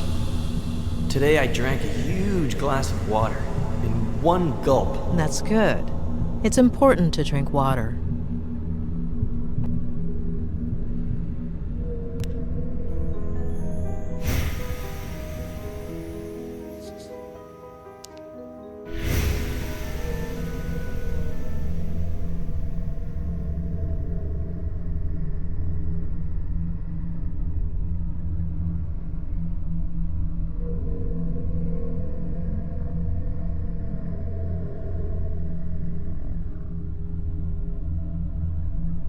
Mom, I put everything away. Can I go play now?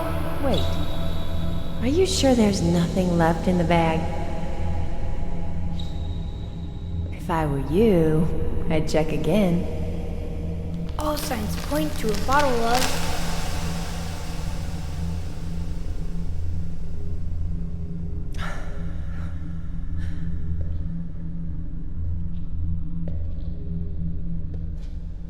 Give me a break.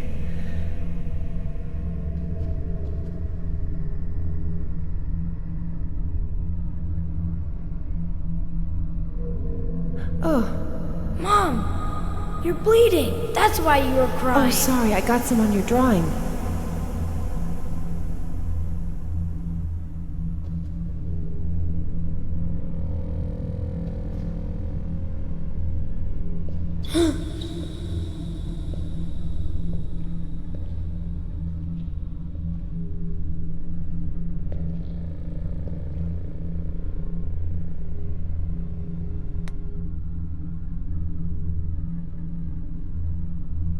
Does it hurt?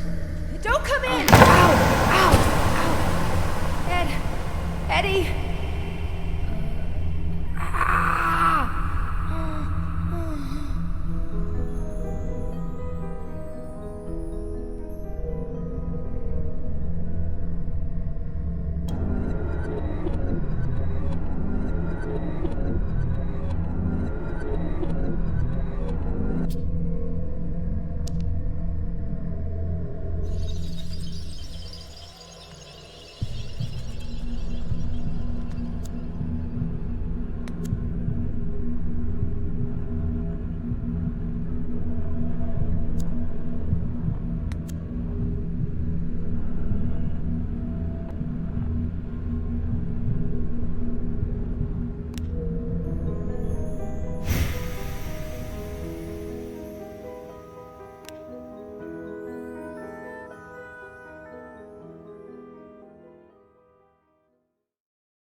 All right.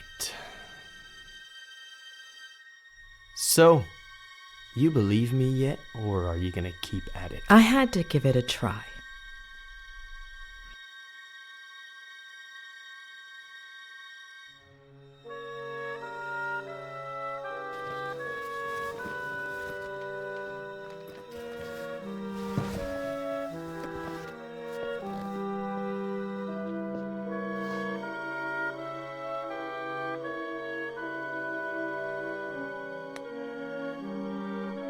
Say hello to Joe Human in your sleep for me.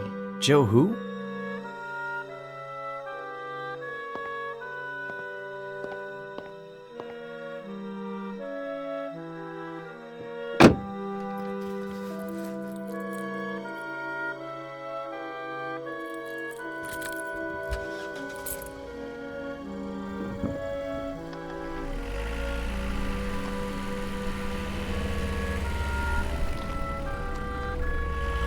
You told me about it. Don't you remember?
Mrs. Lomas. Is there anything I can get you?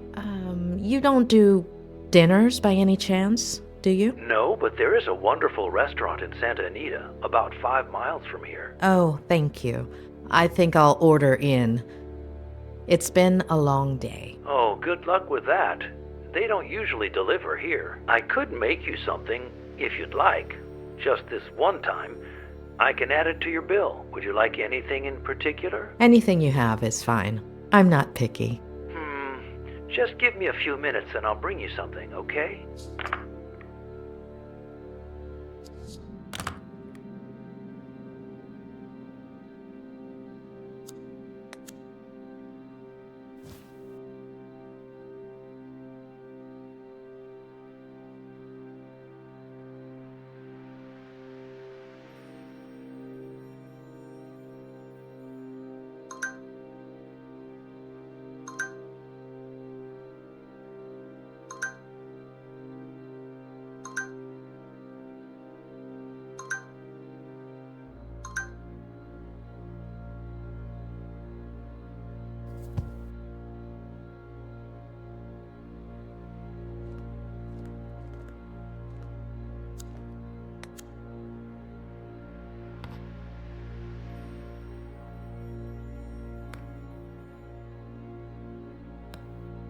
It's not that Ed is worried about his mental stability.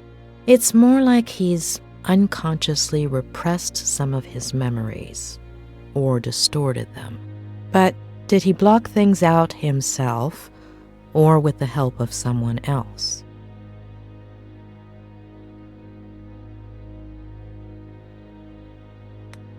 Yes, Claire was avoidant when I asked her about Ed's past. What if she played a part in that repression by being elusive, keeping quiet, pretending certain things never happened?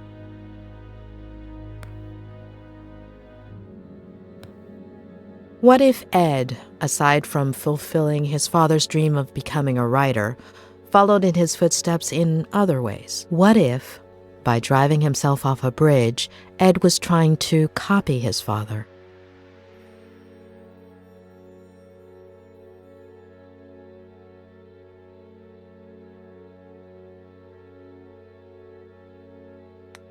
Yes, it would make sense, unfortunately.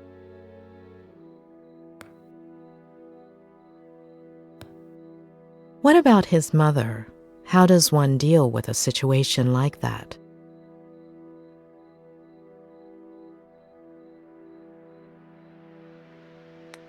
What if a possible sibling Ed has never mentioned is one of the memories he's repressing? Too many questions. I hope Robert has some answers.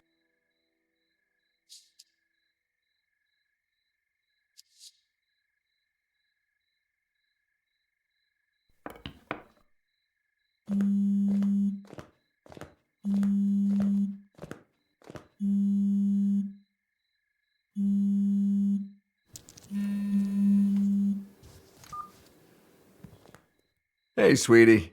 You must be exhausted. Did you find a motel?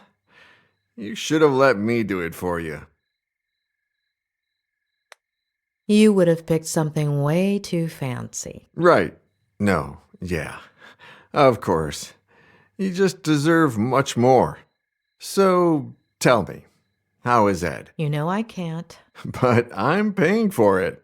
That's not going to work. No, yeah, of course. I know. But he'll be all right, right? It's still too soon to say, but I'm optimistic. He's in your hands. He'll be all right. Hey, dish the dirt. So, what do you think of his Aunt Claire? Have you known her for long? Just over the phone these last few days, but hey, don't change the subject.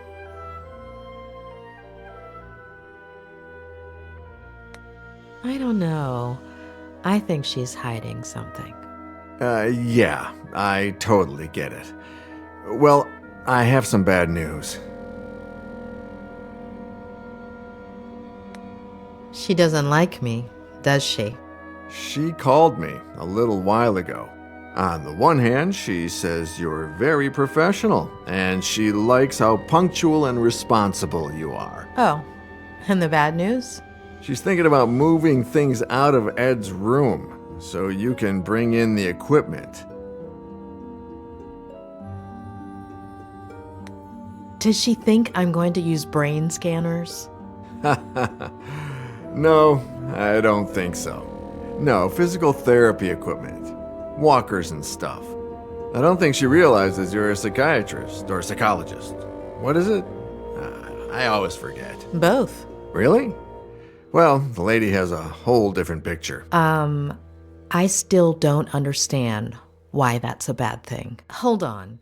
Ed hates psychiatrists. I'm sure Claire does too. No, yeah, for sure. When they find out. Ed already knows and seems okay with it. As for her, time will tell. Give me a second. I need to think.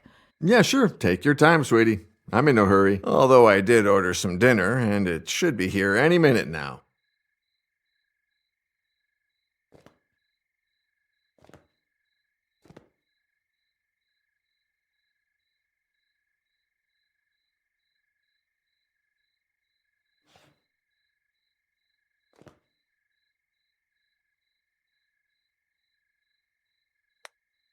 Tell me about Ed's parents. Well, don't know much. His mother died in a car accident. What? And his baby sister. So she had it. And his father killed himself. I figured. How? He jumped from a bridge. And you didn't think to tell me this before? Well, no. It just slipped my mind. Ed is following in his father's footsteps, and I'm sure his first episode of Vertigo came as a result of that trauma. Yeah, rings a bell. Robert. Yeah, I'm sorry.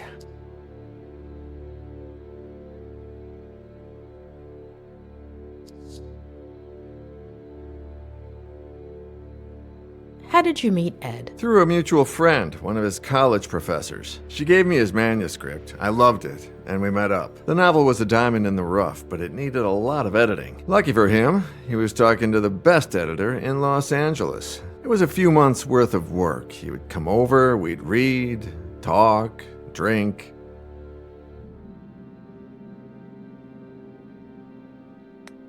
You said you and Ed haven't been as close lately. No, not nearly as close as we used to be. We'd write occasionally, but ever since Vera...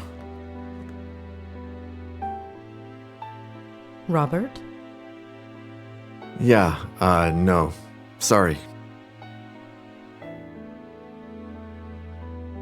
Are you all right? Yeah. No, I don't know. The day before yesterday was the anniversary of Veronica's death. I completely forgot about it. It's been 8 years, and that's never happened to me before.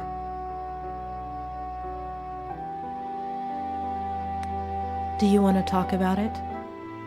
No, yeah, it's fine. It's just weird. It's like I remember. You said this would happen, didn't you? In our last session. Possibly. Oh, dinner's here. I'll be right back.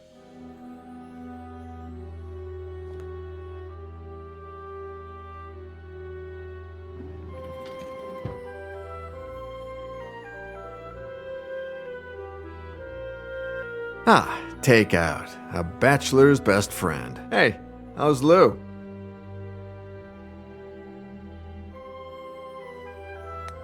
I'd rather not.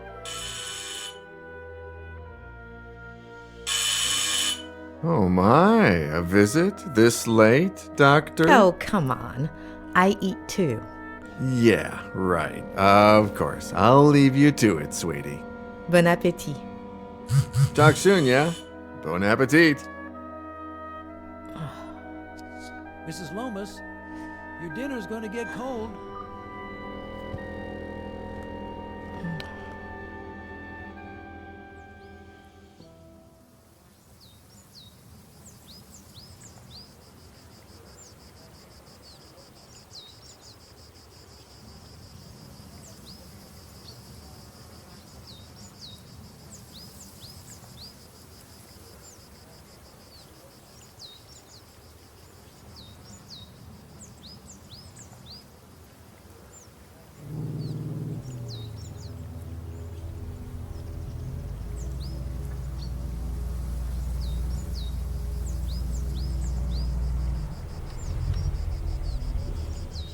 All right, kid. Let's go.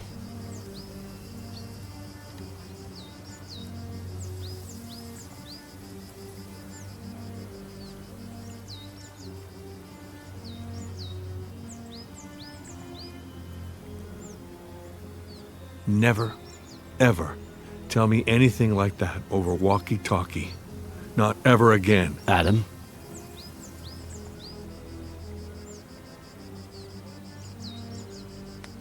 I wanted you to know as soon as possible. It seemed like the right thing. I've never needed a hug so badly. But you don't know what I'm talking about, do you?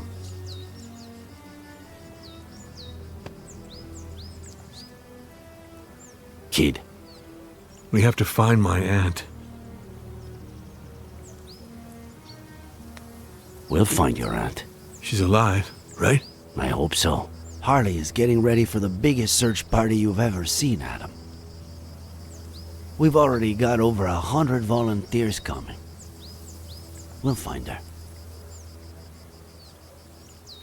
All right? Let's go.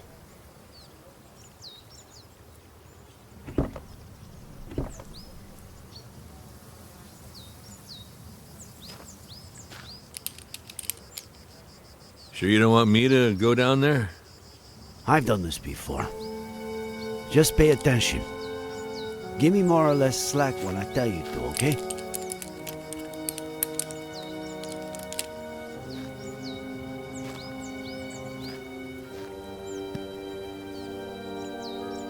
You think there's a connection, don't you?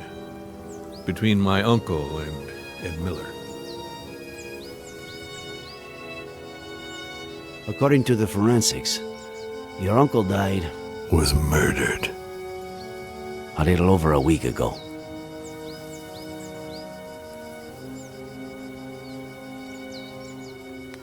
Nine days ago today, Miller tried to kill himself.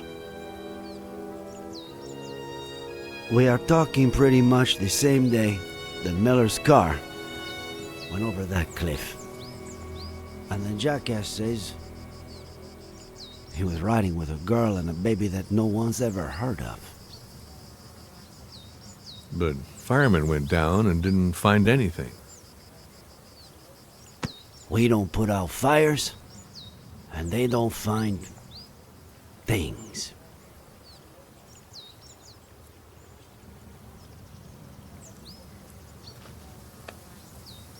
All right, go for it.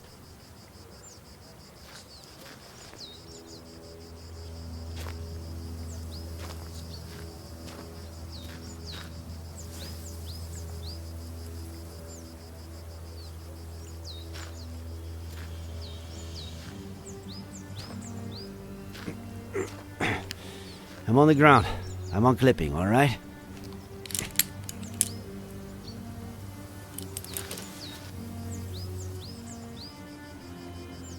Roger that, boss.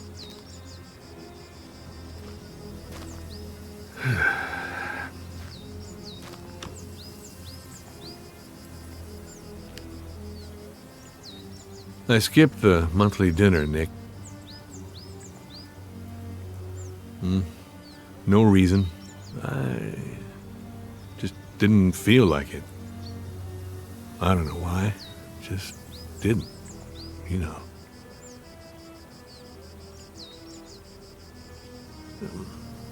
I just stayed home, watched some stupid show with Marcello. Maybe if I had gone...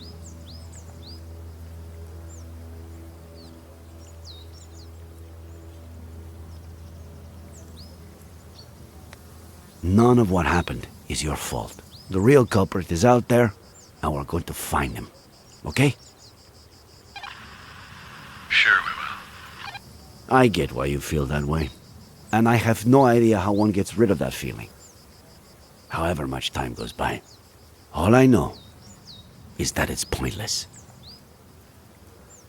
It's like a busted pipe. The more you force it... Nick, are you getting poetic on me now? If that doesn't make you smile, I don't know what will. Asshole.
Nick, you there? Just what I said in the car. I'm sorry. Adam. Are you getting poetic with me? You asshole.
Adam, tell Harley to call forensics. We've got work for them.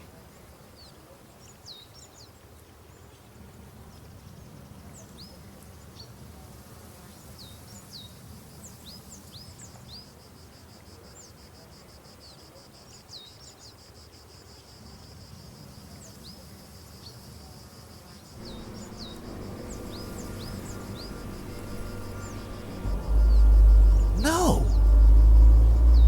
It's too early, John. I don't... Do you even listen to me when I talk? Next week. Here we go again. Next week. There's no traffic now. You know how it gets. If we don't leave before sunrise, we don't get there until lunchtime. I mean, honestly. Next week, we should leave at a reasonable time. The kids need their rest. You're saying that as if I didn't care. Not again, please. I'm their father. Are you saying I don't care? No one said that, John. No one. Okay.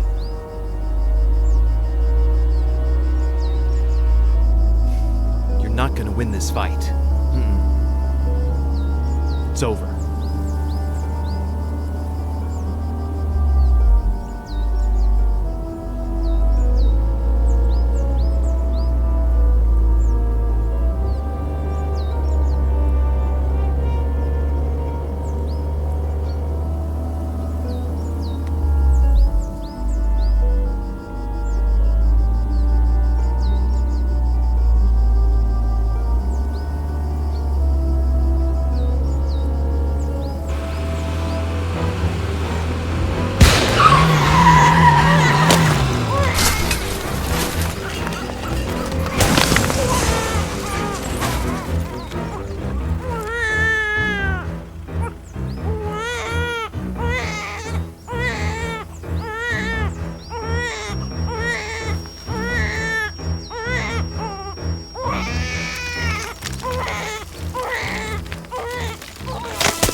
Why am I telling you this?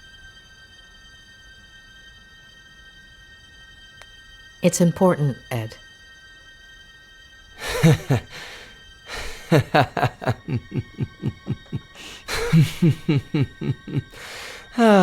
It's not just the money, is it? You shrinks are all addicted to other people's pain. You get off on it. Tell me about your father, about his... See, case in point. Please.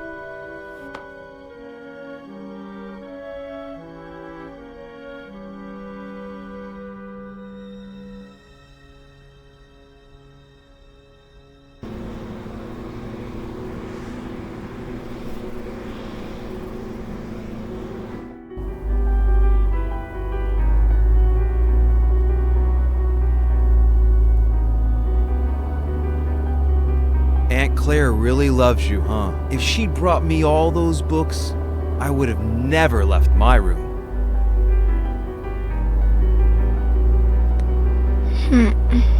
What about the birthday cake she's making for you, huh? Come on. Let's see if you remember the ingredients we have to buy.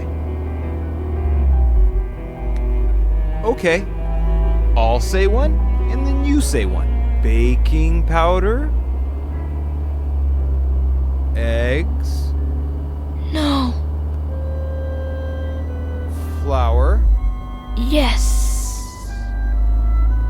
Butter? No. Molasses? No.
Well, I've held up my side of the bargain. Somebody must be exhausted from all that listening. So, sandwich before going back home?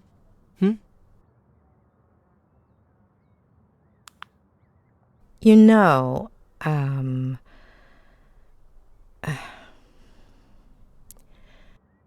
you do know that what you told me is not how things really happened, right? Addicts. That wasn't enough for you? You need a double dose of tragedy? Look at the spiral, please. You got me out of the hospital. You're a friend of Robert's. But you've just used up the last favor I owe you. So, next ones. Sandwich, car, road, bed. Got it?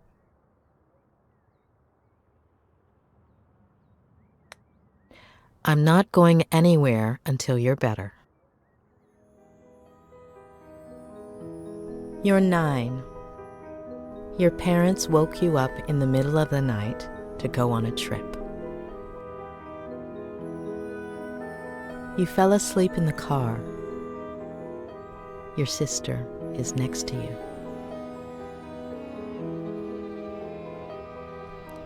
You hear your parents, and gradually you wake up.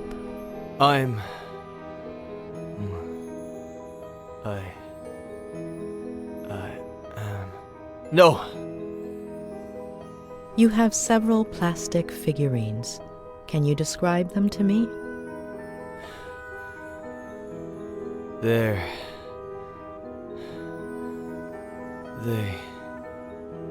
are from... Please, no. Wake up, Eddie. No. Wake up. No. Wake up. No. Wake up.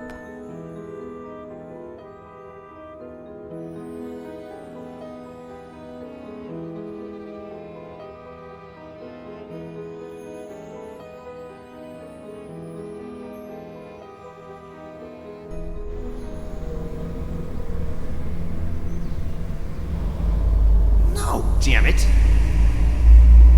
I can't do this anymore, John. I can't. Do you even listen to me when I talk? Next week.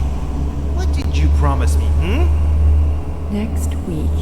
For richer, for poorer, in sickness, and in health, until death fucking do us part! God damn it! Next week, I'm taking the kids, and I'm leaving. The sooner you get it in your head. Am I right? Not again, please. With Ginny's father. You seriously think I didn't know about that? That I don't know who he is?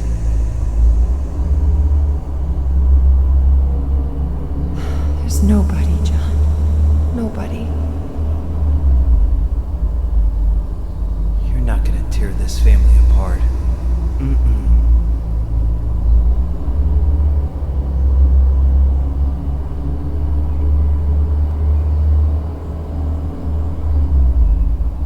I'll tear it apart first.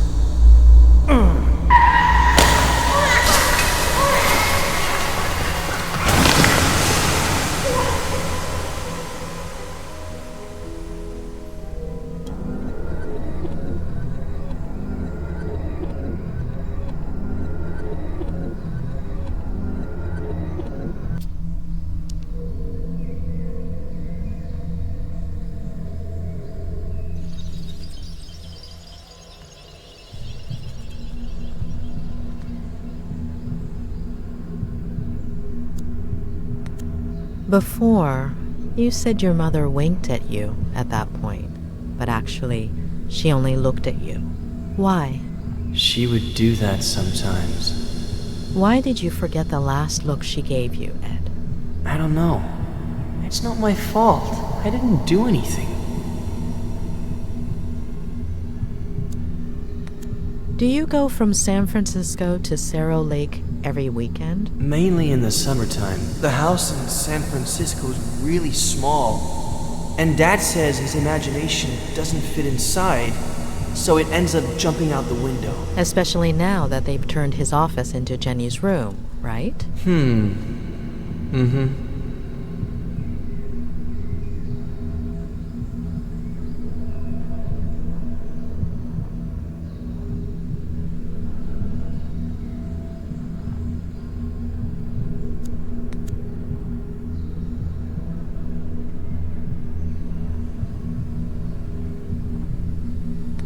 When was Jenny born? Mom says she'll be 100 days old next week. Wow, that's a lot, huh?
She's asleep, isn't she?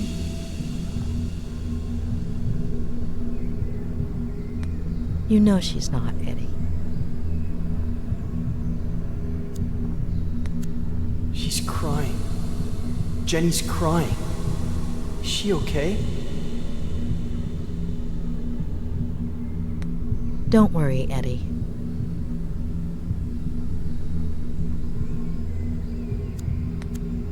Before, you told me a blowout caused the accident. Yep. But you didn't hear anything, did you, Ed? That's what Dad will tell the police.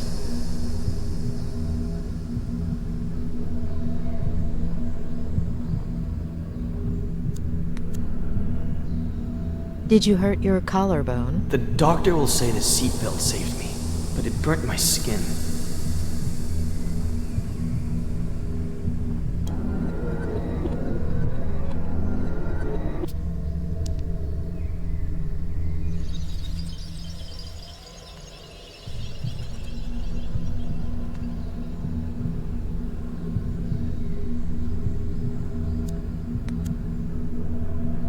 Do you still have that figurine? I'll lose it.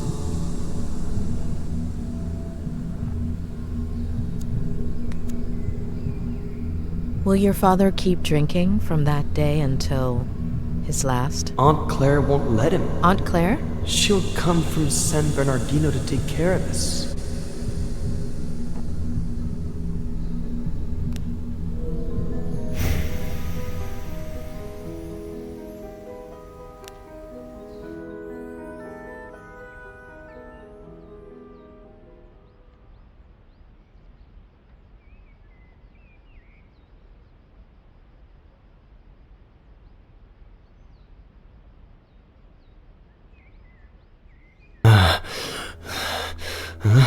Huh? What happened?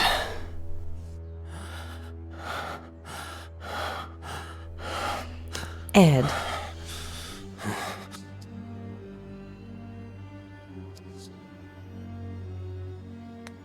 All right, you have to know the truth. Your father did something that...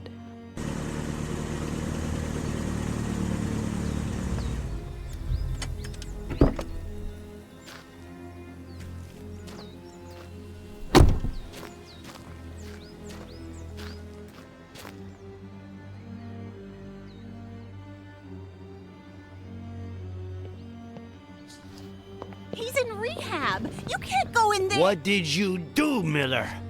Sheriff Reyes. That's me. What the hell did you do? Dr. Lomas? That's me. Oh, sorry. I should... I have to talk to Mr. Miller. Could you wait outside just a minute? I'm sorry to inconvenience you, but... Mr. Miller is my patient. Whatever you need to tell him, it will be in front of me. I understand your predicament, Doctor. But it's serious. I wouldn't be asking you if... I understand your predicament as well, Sheriff. You barged into my patient's room without permission. What's so urgent?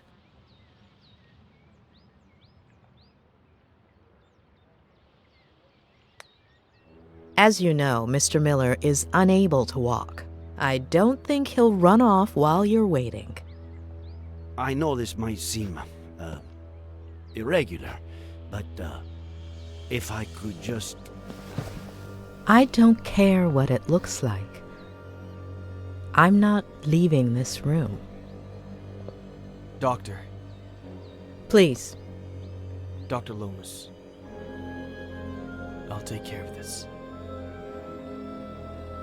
Please.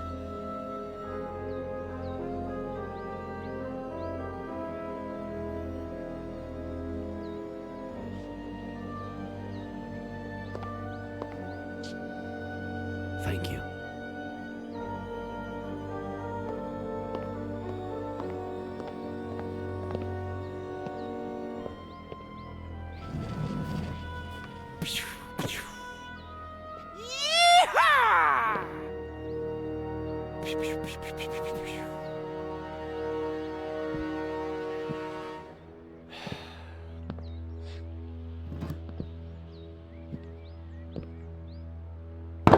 You don't like me, I don't like you. Let's get to the point.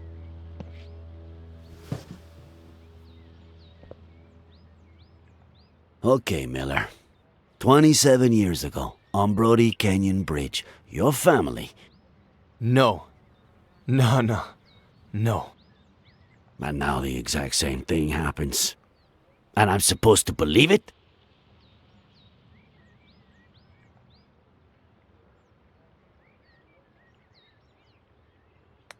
We searched the car.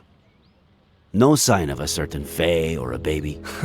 The police academy isn't what it used to be. Convince me. I'm sure you have their pictures on your phone, right? It was the first freaking thing I checked when I woke up. All deleted. Sure. Describe her then. Height? Average? 5'8"? Blonde, brunette? Practically silver. Shoulder length. Straight. Eye color? Light. Green. Ethnicity? Caucasian. Very fair skin.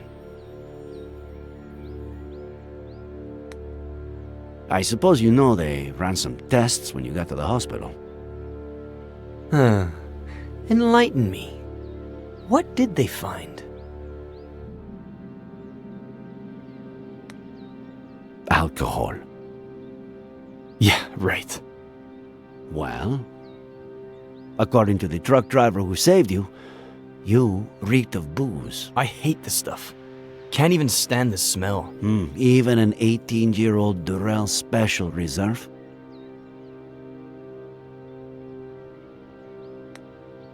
Sedatives. Do I look like someone who has trouble sleeping? I've been in bed for a week. Antipsychotics. I doubt that. Does Advil count?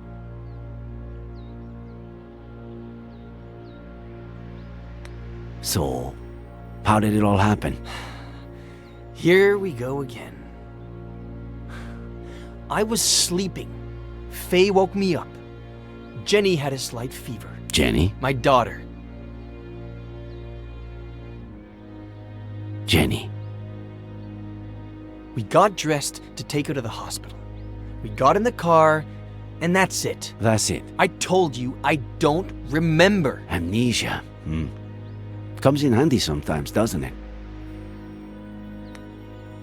It takes a lot of guts to commit suicide. Or maybe it takes the opposite.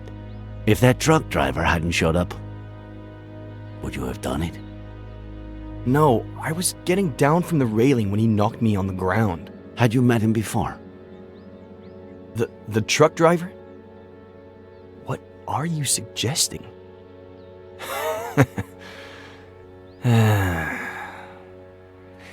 You had me confused for a minute there, Sheriff. I thought, how is this guy who's been out to get me since forever the only one who seems to believe Faye exists? But I get it now.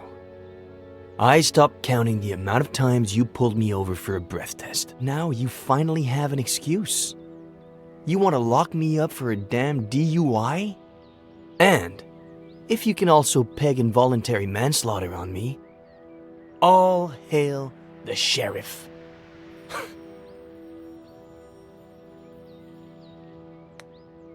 Involuntary manslaughter? You're gonna have a hard time proving anything else. We'll see about that. You are good friends with the Franklins, aren't you? What? What have they got to do with any of this?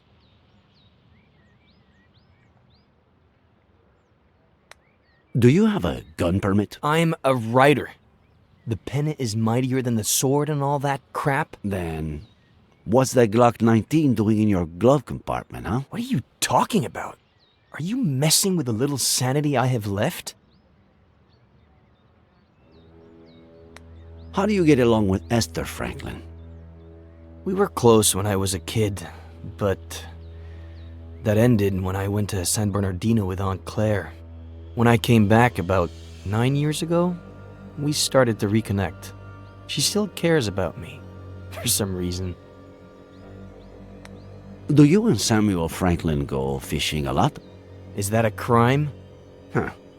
You barely have any friends. Him, I'd say he had, what, none? I don't know. A few years ago, I went for a walk in the woods. He was fishing. I spooked his fish. He ended up showing me the ropes. We go down to the river every once in a while now. Or he just stops by when he's bored. Just your average boy meets old guy story. All right. That's it. What's going on? Mr. Franklin is missing. Samuel Franklin died from a bullet to the head. The same day, you almost killed yourself.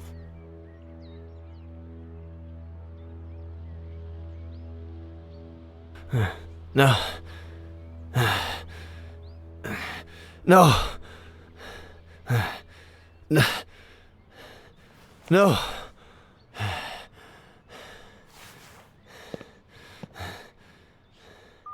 No.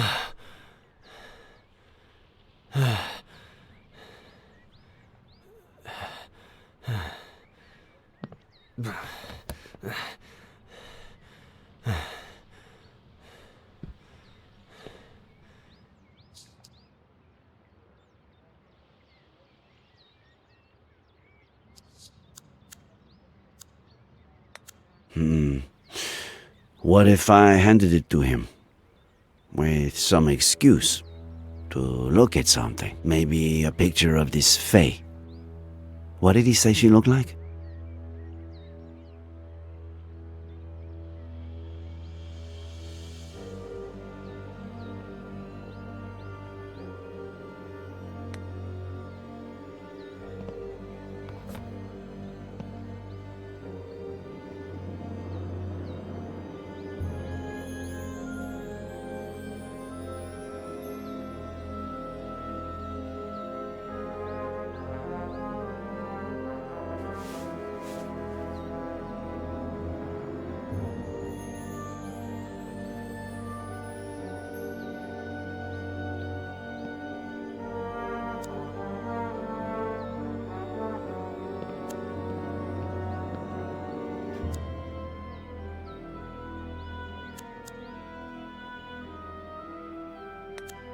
Miller. What am I, Sheriff? A lunatic? A murderer? Right now, you're just a suspect. We'll see what happens. What about Esther? We have to find her. A search party is all set for this afternoon. We'll find her. And I can't even help. Fucking Vertigo.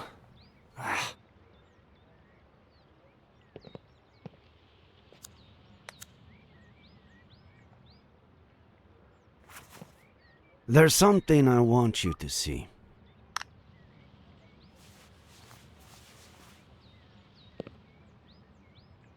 You could be a huge help.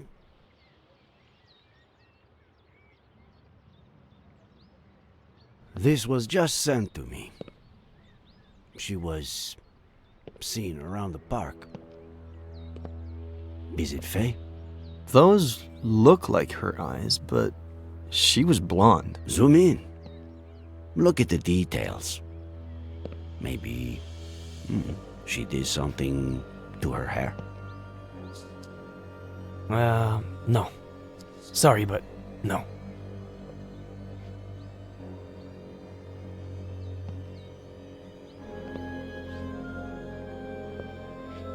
Hey, Sheriff. Find Esther. By the way, we found your cap in the ravine. What cap? The one with the stars and stripes? No.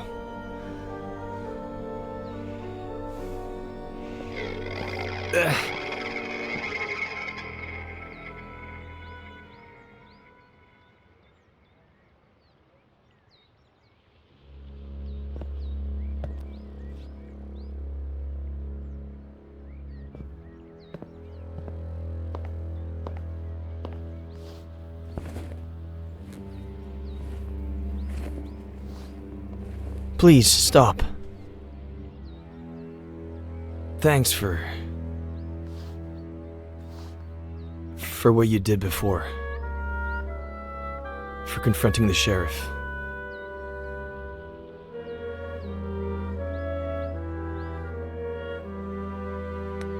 Are you all right?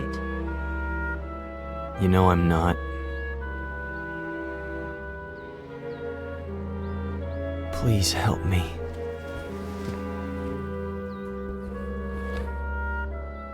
When the sheriff walked in, you were about to tell me something. Don't leave me hanging.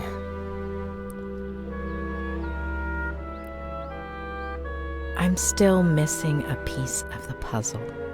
Just one. Give me that piece and I'll tell you everything without the fear of hurting you anymore.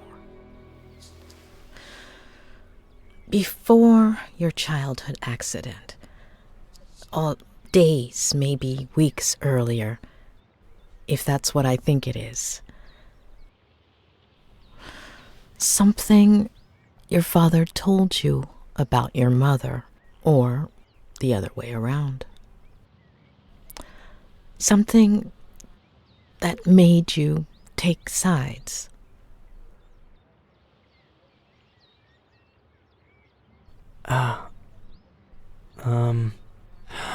I think I might have something for you. I think, yeah. It was the weekend before the accident. I was completely obsessed with his sea shanty.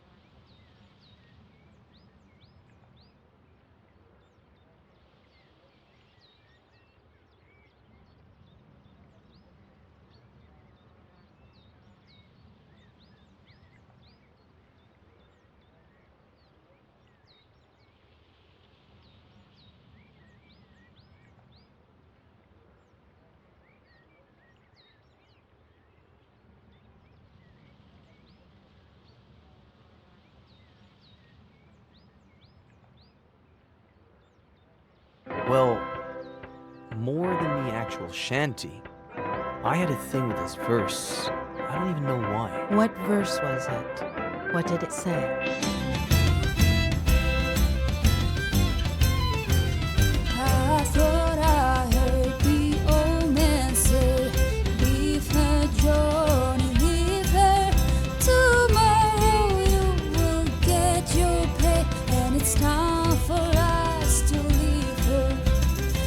Leave her, Johnny, leave her.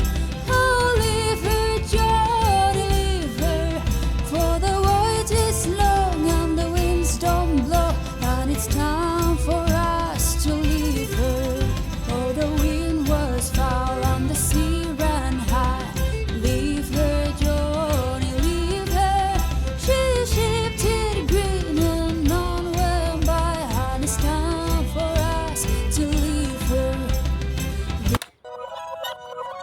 I would play the same verse over and over. Why that particular verse?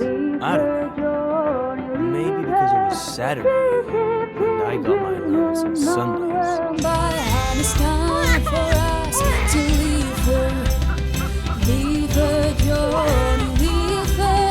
Oh, leave her, Johnny, leave her. For the voyage is long and the winds don't blow, and it's time for us to leave her. I hate to say on this road and time.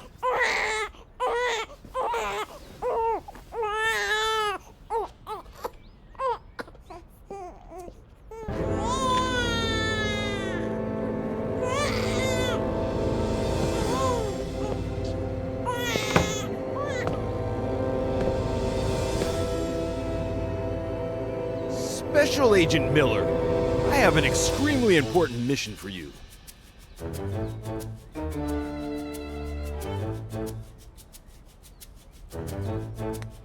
Can't Pirate Captain Roberts handle this mission? We need you, Special Agent Miller. As you may well know, we're in the midst of a Cold War with our worst enemy.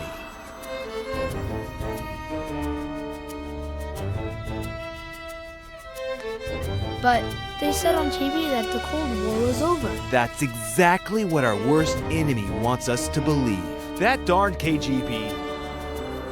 Several of their agents have placed 3 nuclear bombs in one of our top secret submarine bases.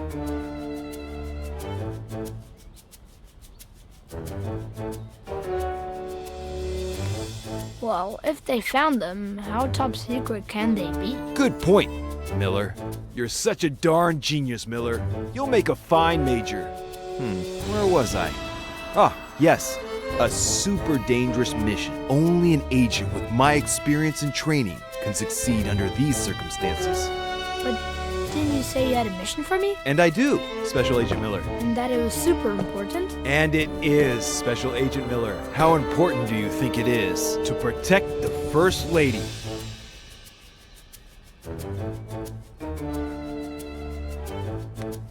The bomb thing sounds way more important and cooler. Don't be fooled, Special Agent Miller. Nothing is more important than the First Lady. And who are we protecting her from, sir? That's what we need to find out. Precisely that. There's a double agent among us. A traitor.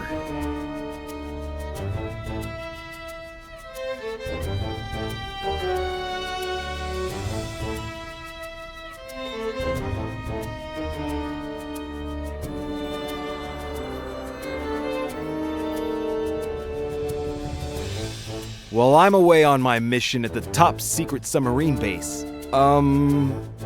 at the submarine base, you will become the First Lady's shadow. Follow her wherever she goes, but keep a low profile. Make sure to document any suspicious activity that might help us identify the traitor. And remember, it could be someone close to the First Lady. Sir, yes, sir. Good luck, future Major Miller. The country's in your hands.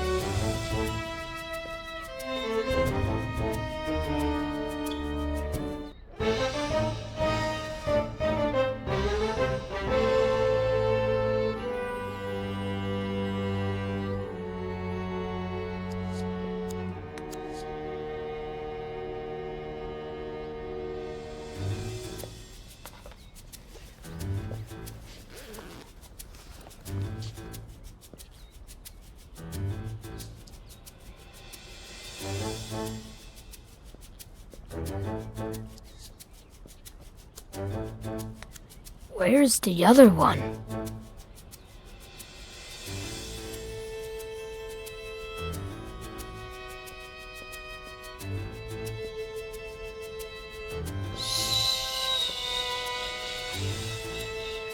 Okay, sweetie.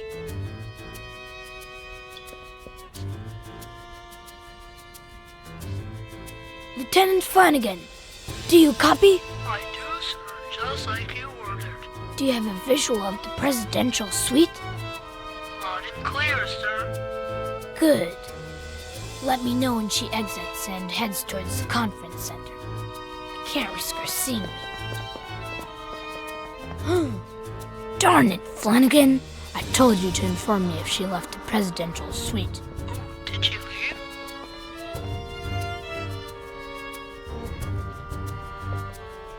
She's in the dining hall. Follow her and hide.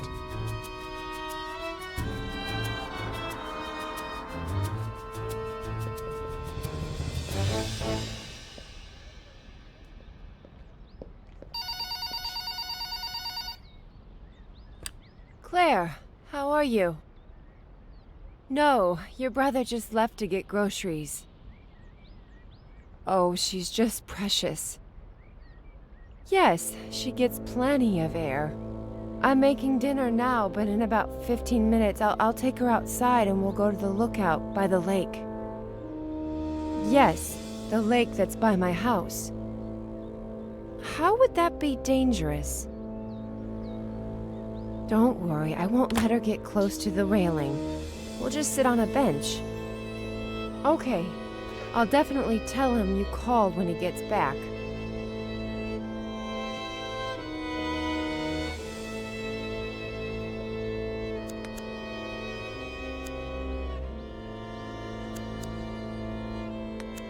Flanagan, I told you to search the presidential suite for microphones, didn't I? And so I did, sir.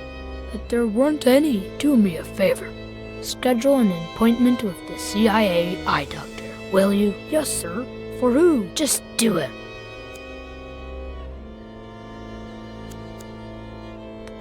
I have a feeling things are about to get dirty around here.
There's still something missing.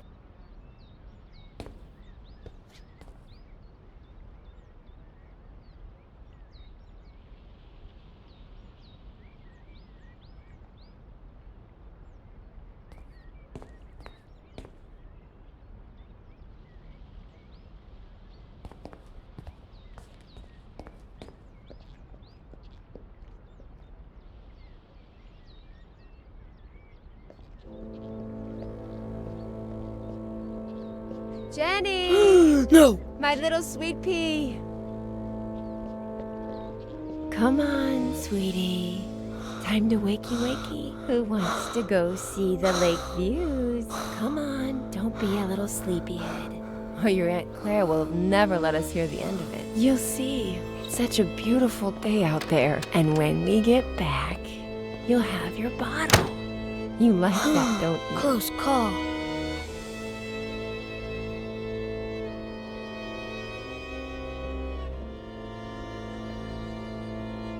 Sir, I scheduled that appointment with the eye doctor. Okay. All right. Good, Flanagan. Yeah. Always glad to help, sir. Not the sharpest tool in the shed.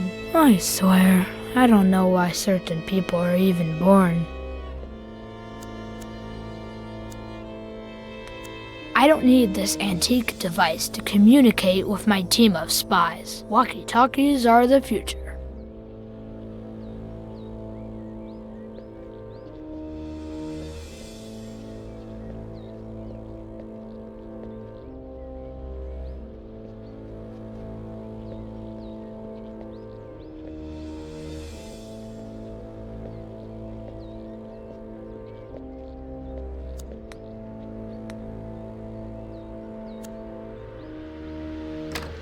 Are you following the First Lady, sir? Not yet. I need my camo helmet first, but I can't find it. Oh, I washed it for you, sir.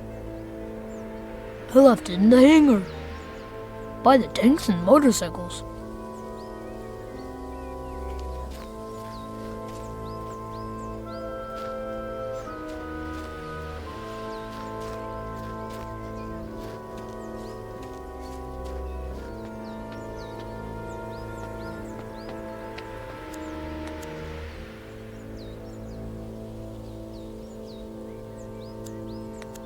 Flawless design brought to you by our chief engineer, Captain Samuel Franklin. Although, why is there no jungle camouflage on my jungle camouflage helmet, Flanagan? I removed it, sir. It was not aerodynamic, sir.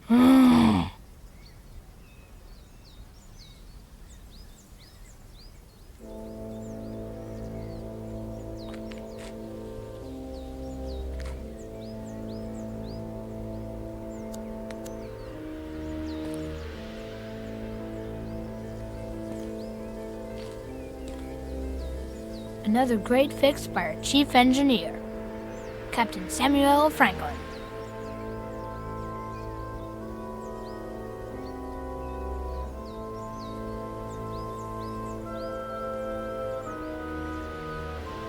Any updates on the First Lady's position, Flanagan? She crossed the Yellow Flowers track, and she's now in the lookout.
No, wait!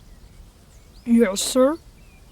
The double agent is manipulating the First Lady. She's setting us up. Sir? She stole a microchip from my safe and is accusing me of leaving it for the KGB to find, and the First Lady's buying it. Now, if that's not suspicious activity.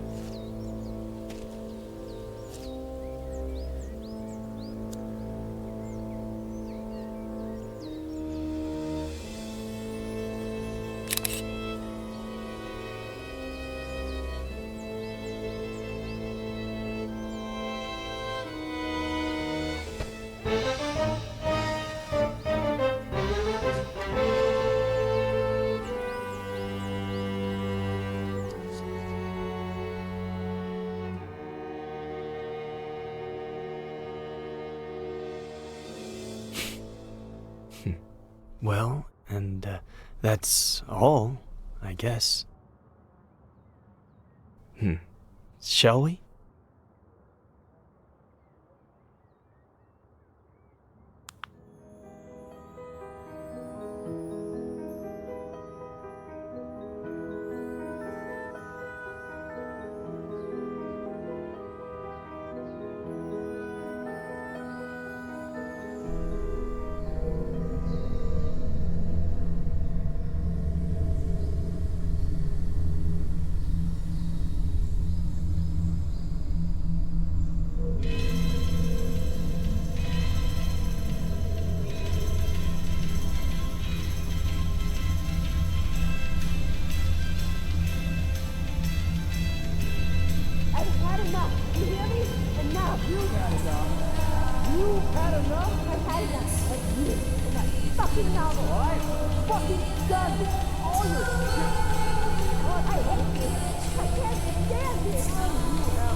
Lieutenant Flanagan, we have a new mission. A KGB agent has infiltrated the presidential palace with a single goal: to drive a wedge between the president and the first lady, putting an end to a vital, long-standing alliance. But we won't let the KGB get away with it. We will unmask the traitor and save our nation.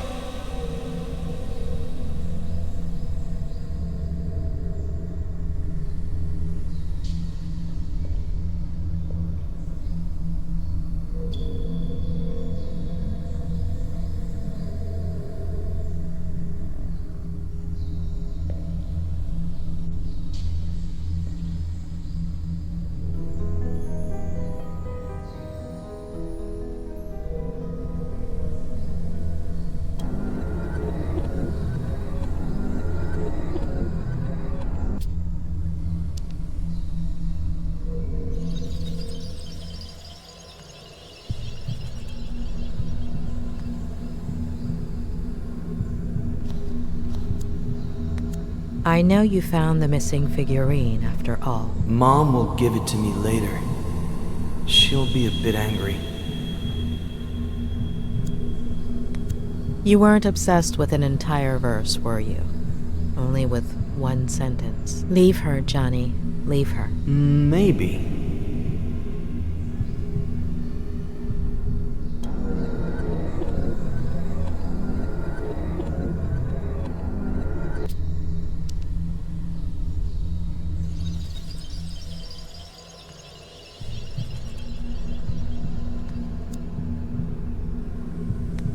Why don't you trust your sister, Jenny? Because she takes up all of Mom's attention, and then she can't be with me or with Dad, and then Dad gets mad.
What did you think when the police officer arrived, Eddie? That he was going to arrest someone for misbehaving.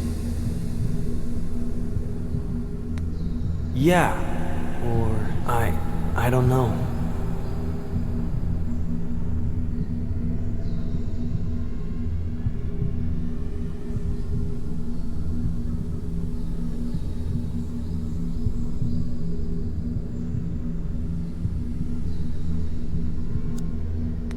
Why are you taking those pictures, Ed? Because things just used to be better.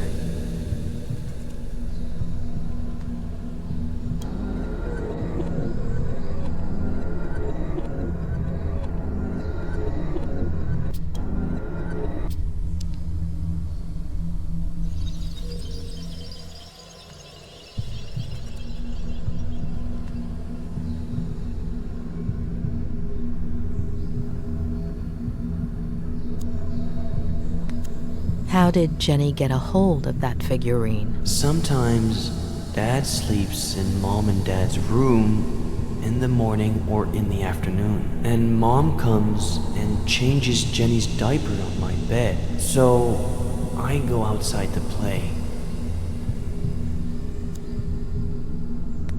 What did you think right there, Eddie? That Jenny isn't bad. It's the police officer that's bad.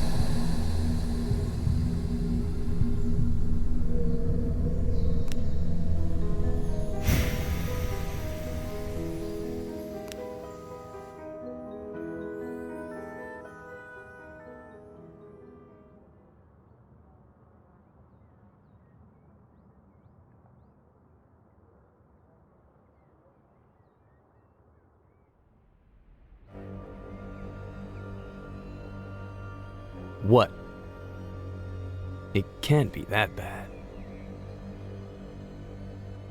So, you are going to tell me now, right?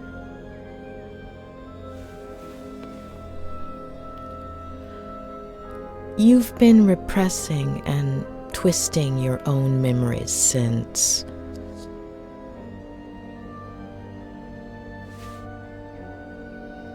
Your father was not the person you remember. At some point, when you were little, he became obsessed. He got lost. He started drinking.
But why did I do it?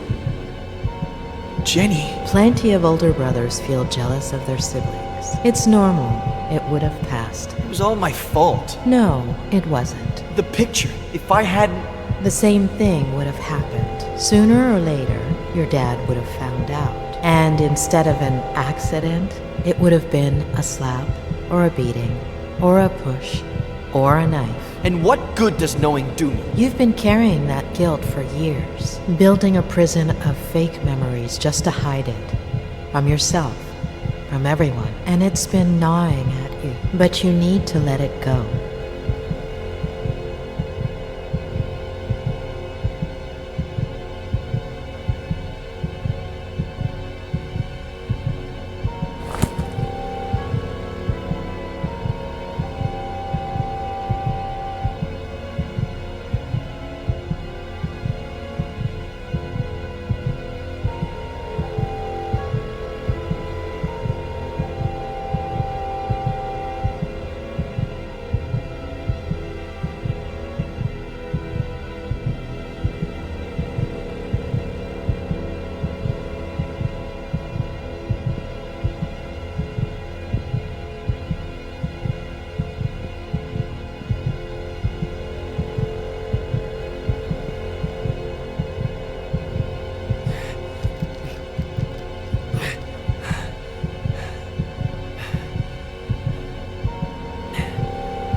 Not today.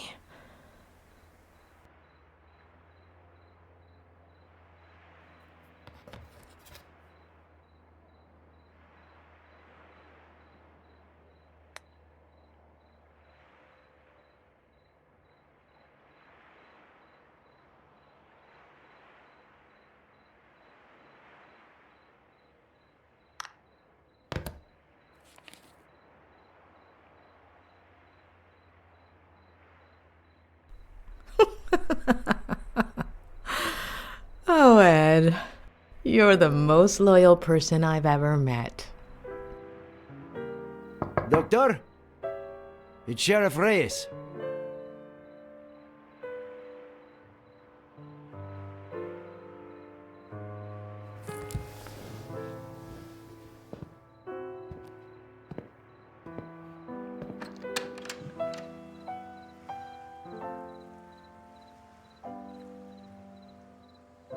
Doctor, sorry to bother you this late, but...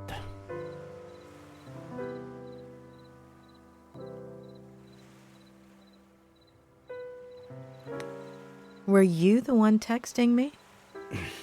I sent you a few messages on the way, but... It was you. Are you feeling all right, Sheriff? It's late, I know. We were looking for Esther Franklin until just now. Did you find anything? There's still hope. I'm sorry about this morning. And you know I don't want to put your career on the line, but...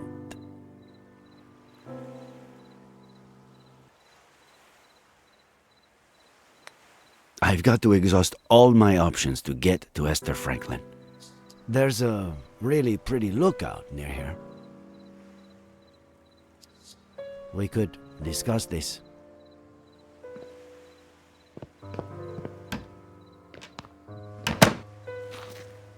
I'm telling you, it's bad news. The gun, the bottle, his connection to the Franklins, the whole implausible story about the...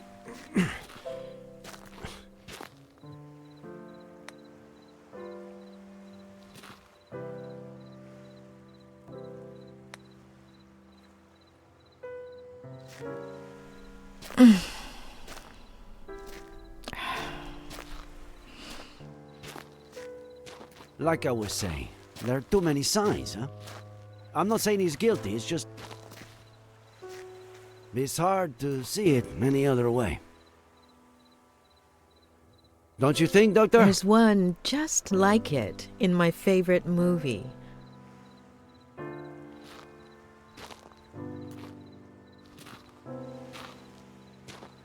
I can't say I'm a movie buff myself. No.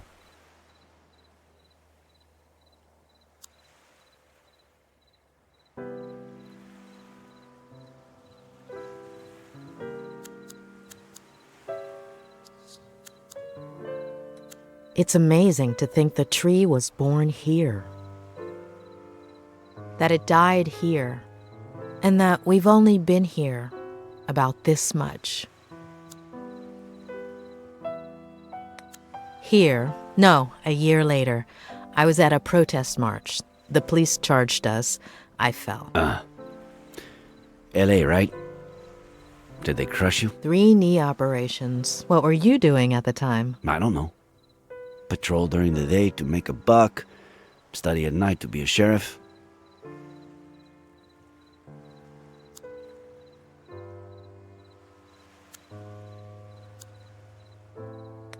I was born about here. You? About the same.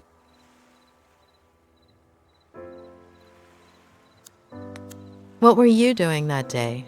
Do you remember? Sure. I woke up at 6:30, like I do every day.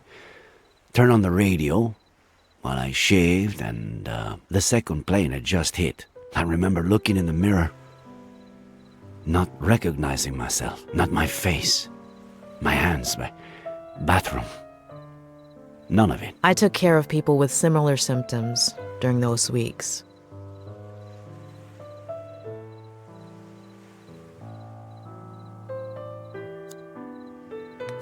In 2016, I became sheriff. Congratulations. I had no idea what I was getting myself into. 2016. All right. I didn't know what I was getting myself into either. Did you become sheriff too? I fell in love. Ah, damn. Of course. Sorry. I have to insist. I know Miller is hiding something. He's lying. To lie, you have to be aware that you're lying. Nice one. But Miller knows exactly what he's doing. He only has trouble remembering certain things. Things that you do remember. I don't understand.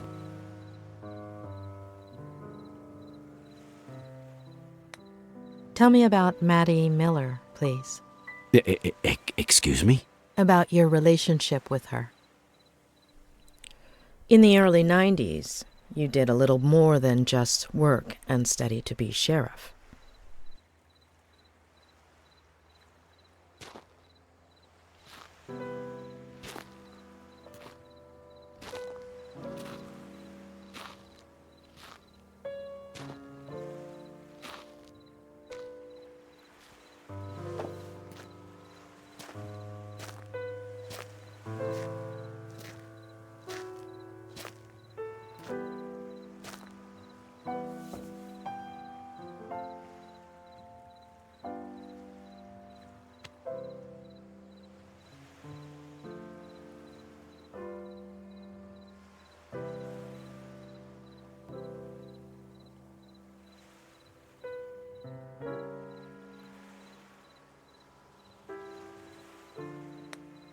I never told anybody.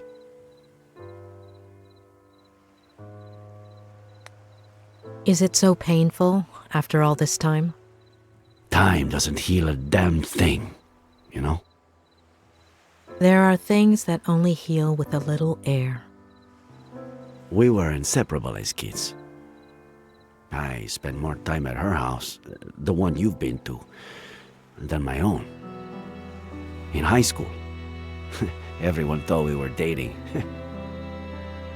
Then, she went to school in San Francisco. We'd meet up some weekends. Until, one summer, she came back arm in arm with John Miller. We didn't see each other for years.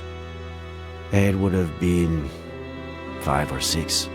when we ran into each other and started meeting. A coffee, a walk, dinner, a motel.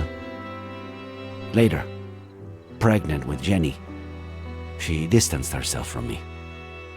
I thought the girl had helped her marriage, that she was happy.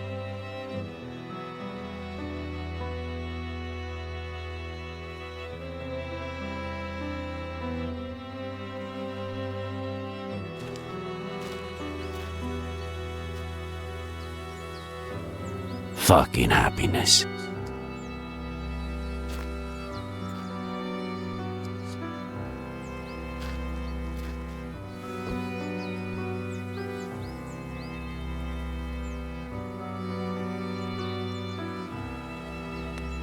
She's a beautiful girl. Isn't she? Beautiful and a bottomless pit. You'd gobble your mummy right up, wouldn't you?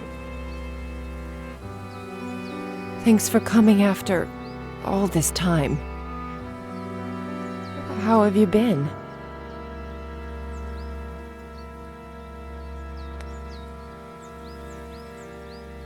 I've really missed you. I'm sorry. I didn't want Jenny to grow up in a broken home. Or Eddie.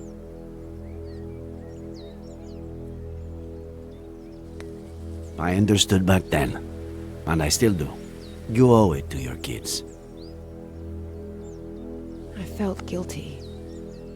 John deserved a chance.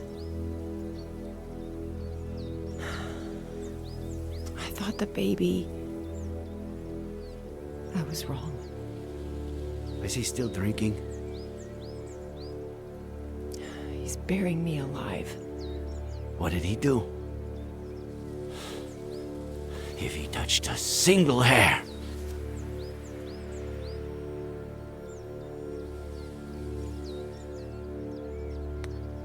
Report him, and I'll make sure you get a restraining order. I'm going to leave him.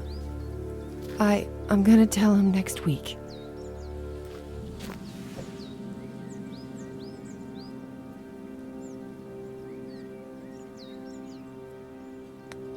It's your decision, but be careful. He could get physical. I have to tell him. I can't just take his son away from him without at least...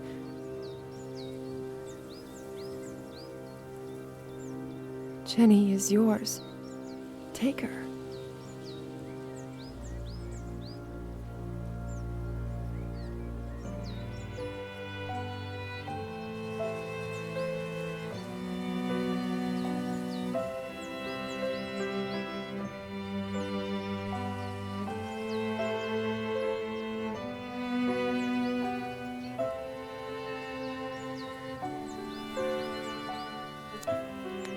She's got something in her hand. Oh, get it, will you? Gently.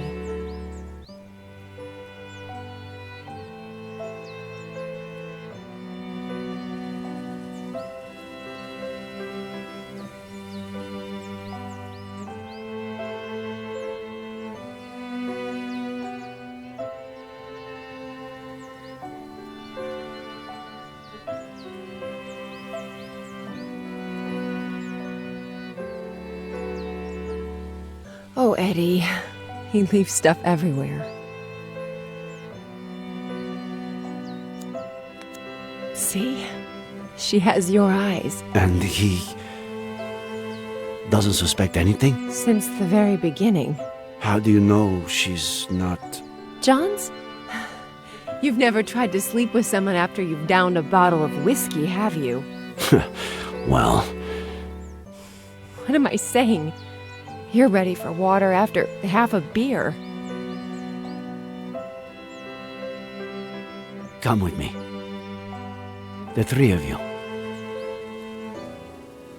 Let's take it slowly. I can't risk custody.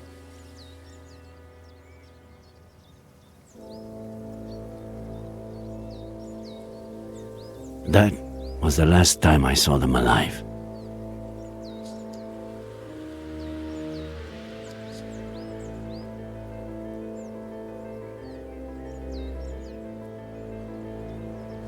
Was it you who found them?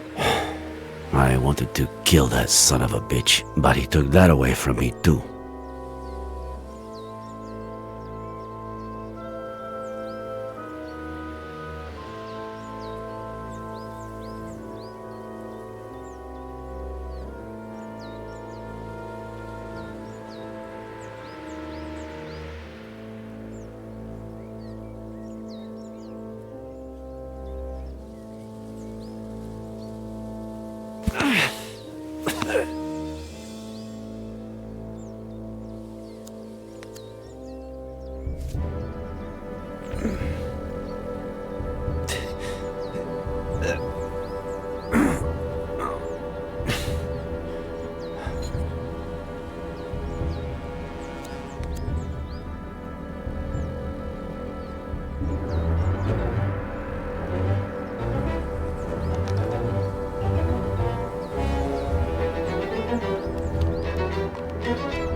Nick, no!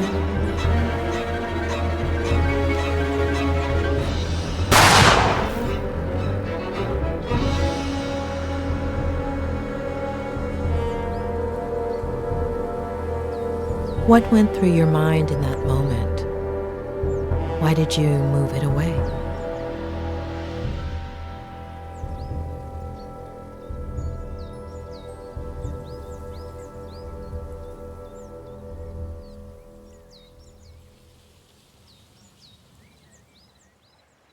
That's something I could only tell my psychiatrist.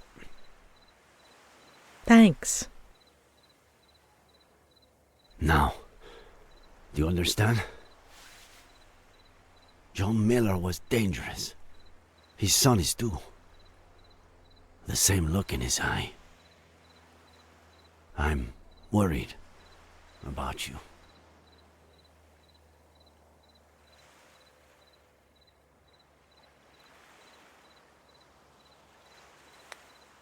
Honestly, after what you've just told me, I'm more worried about what you might do to Ed.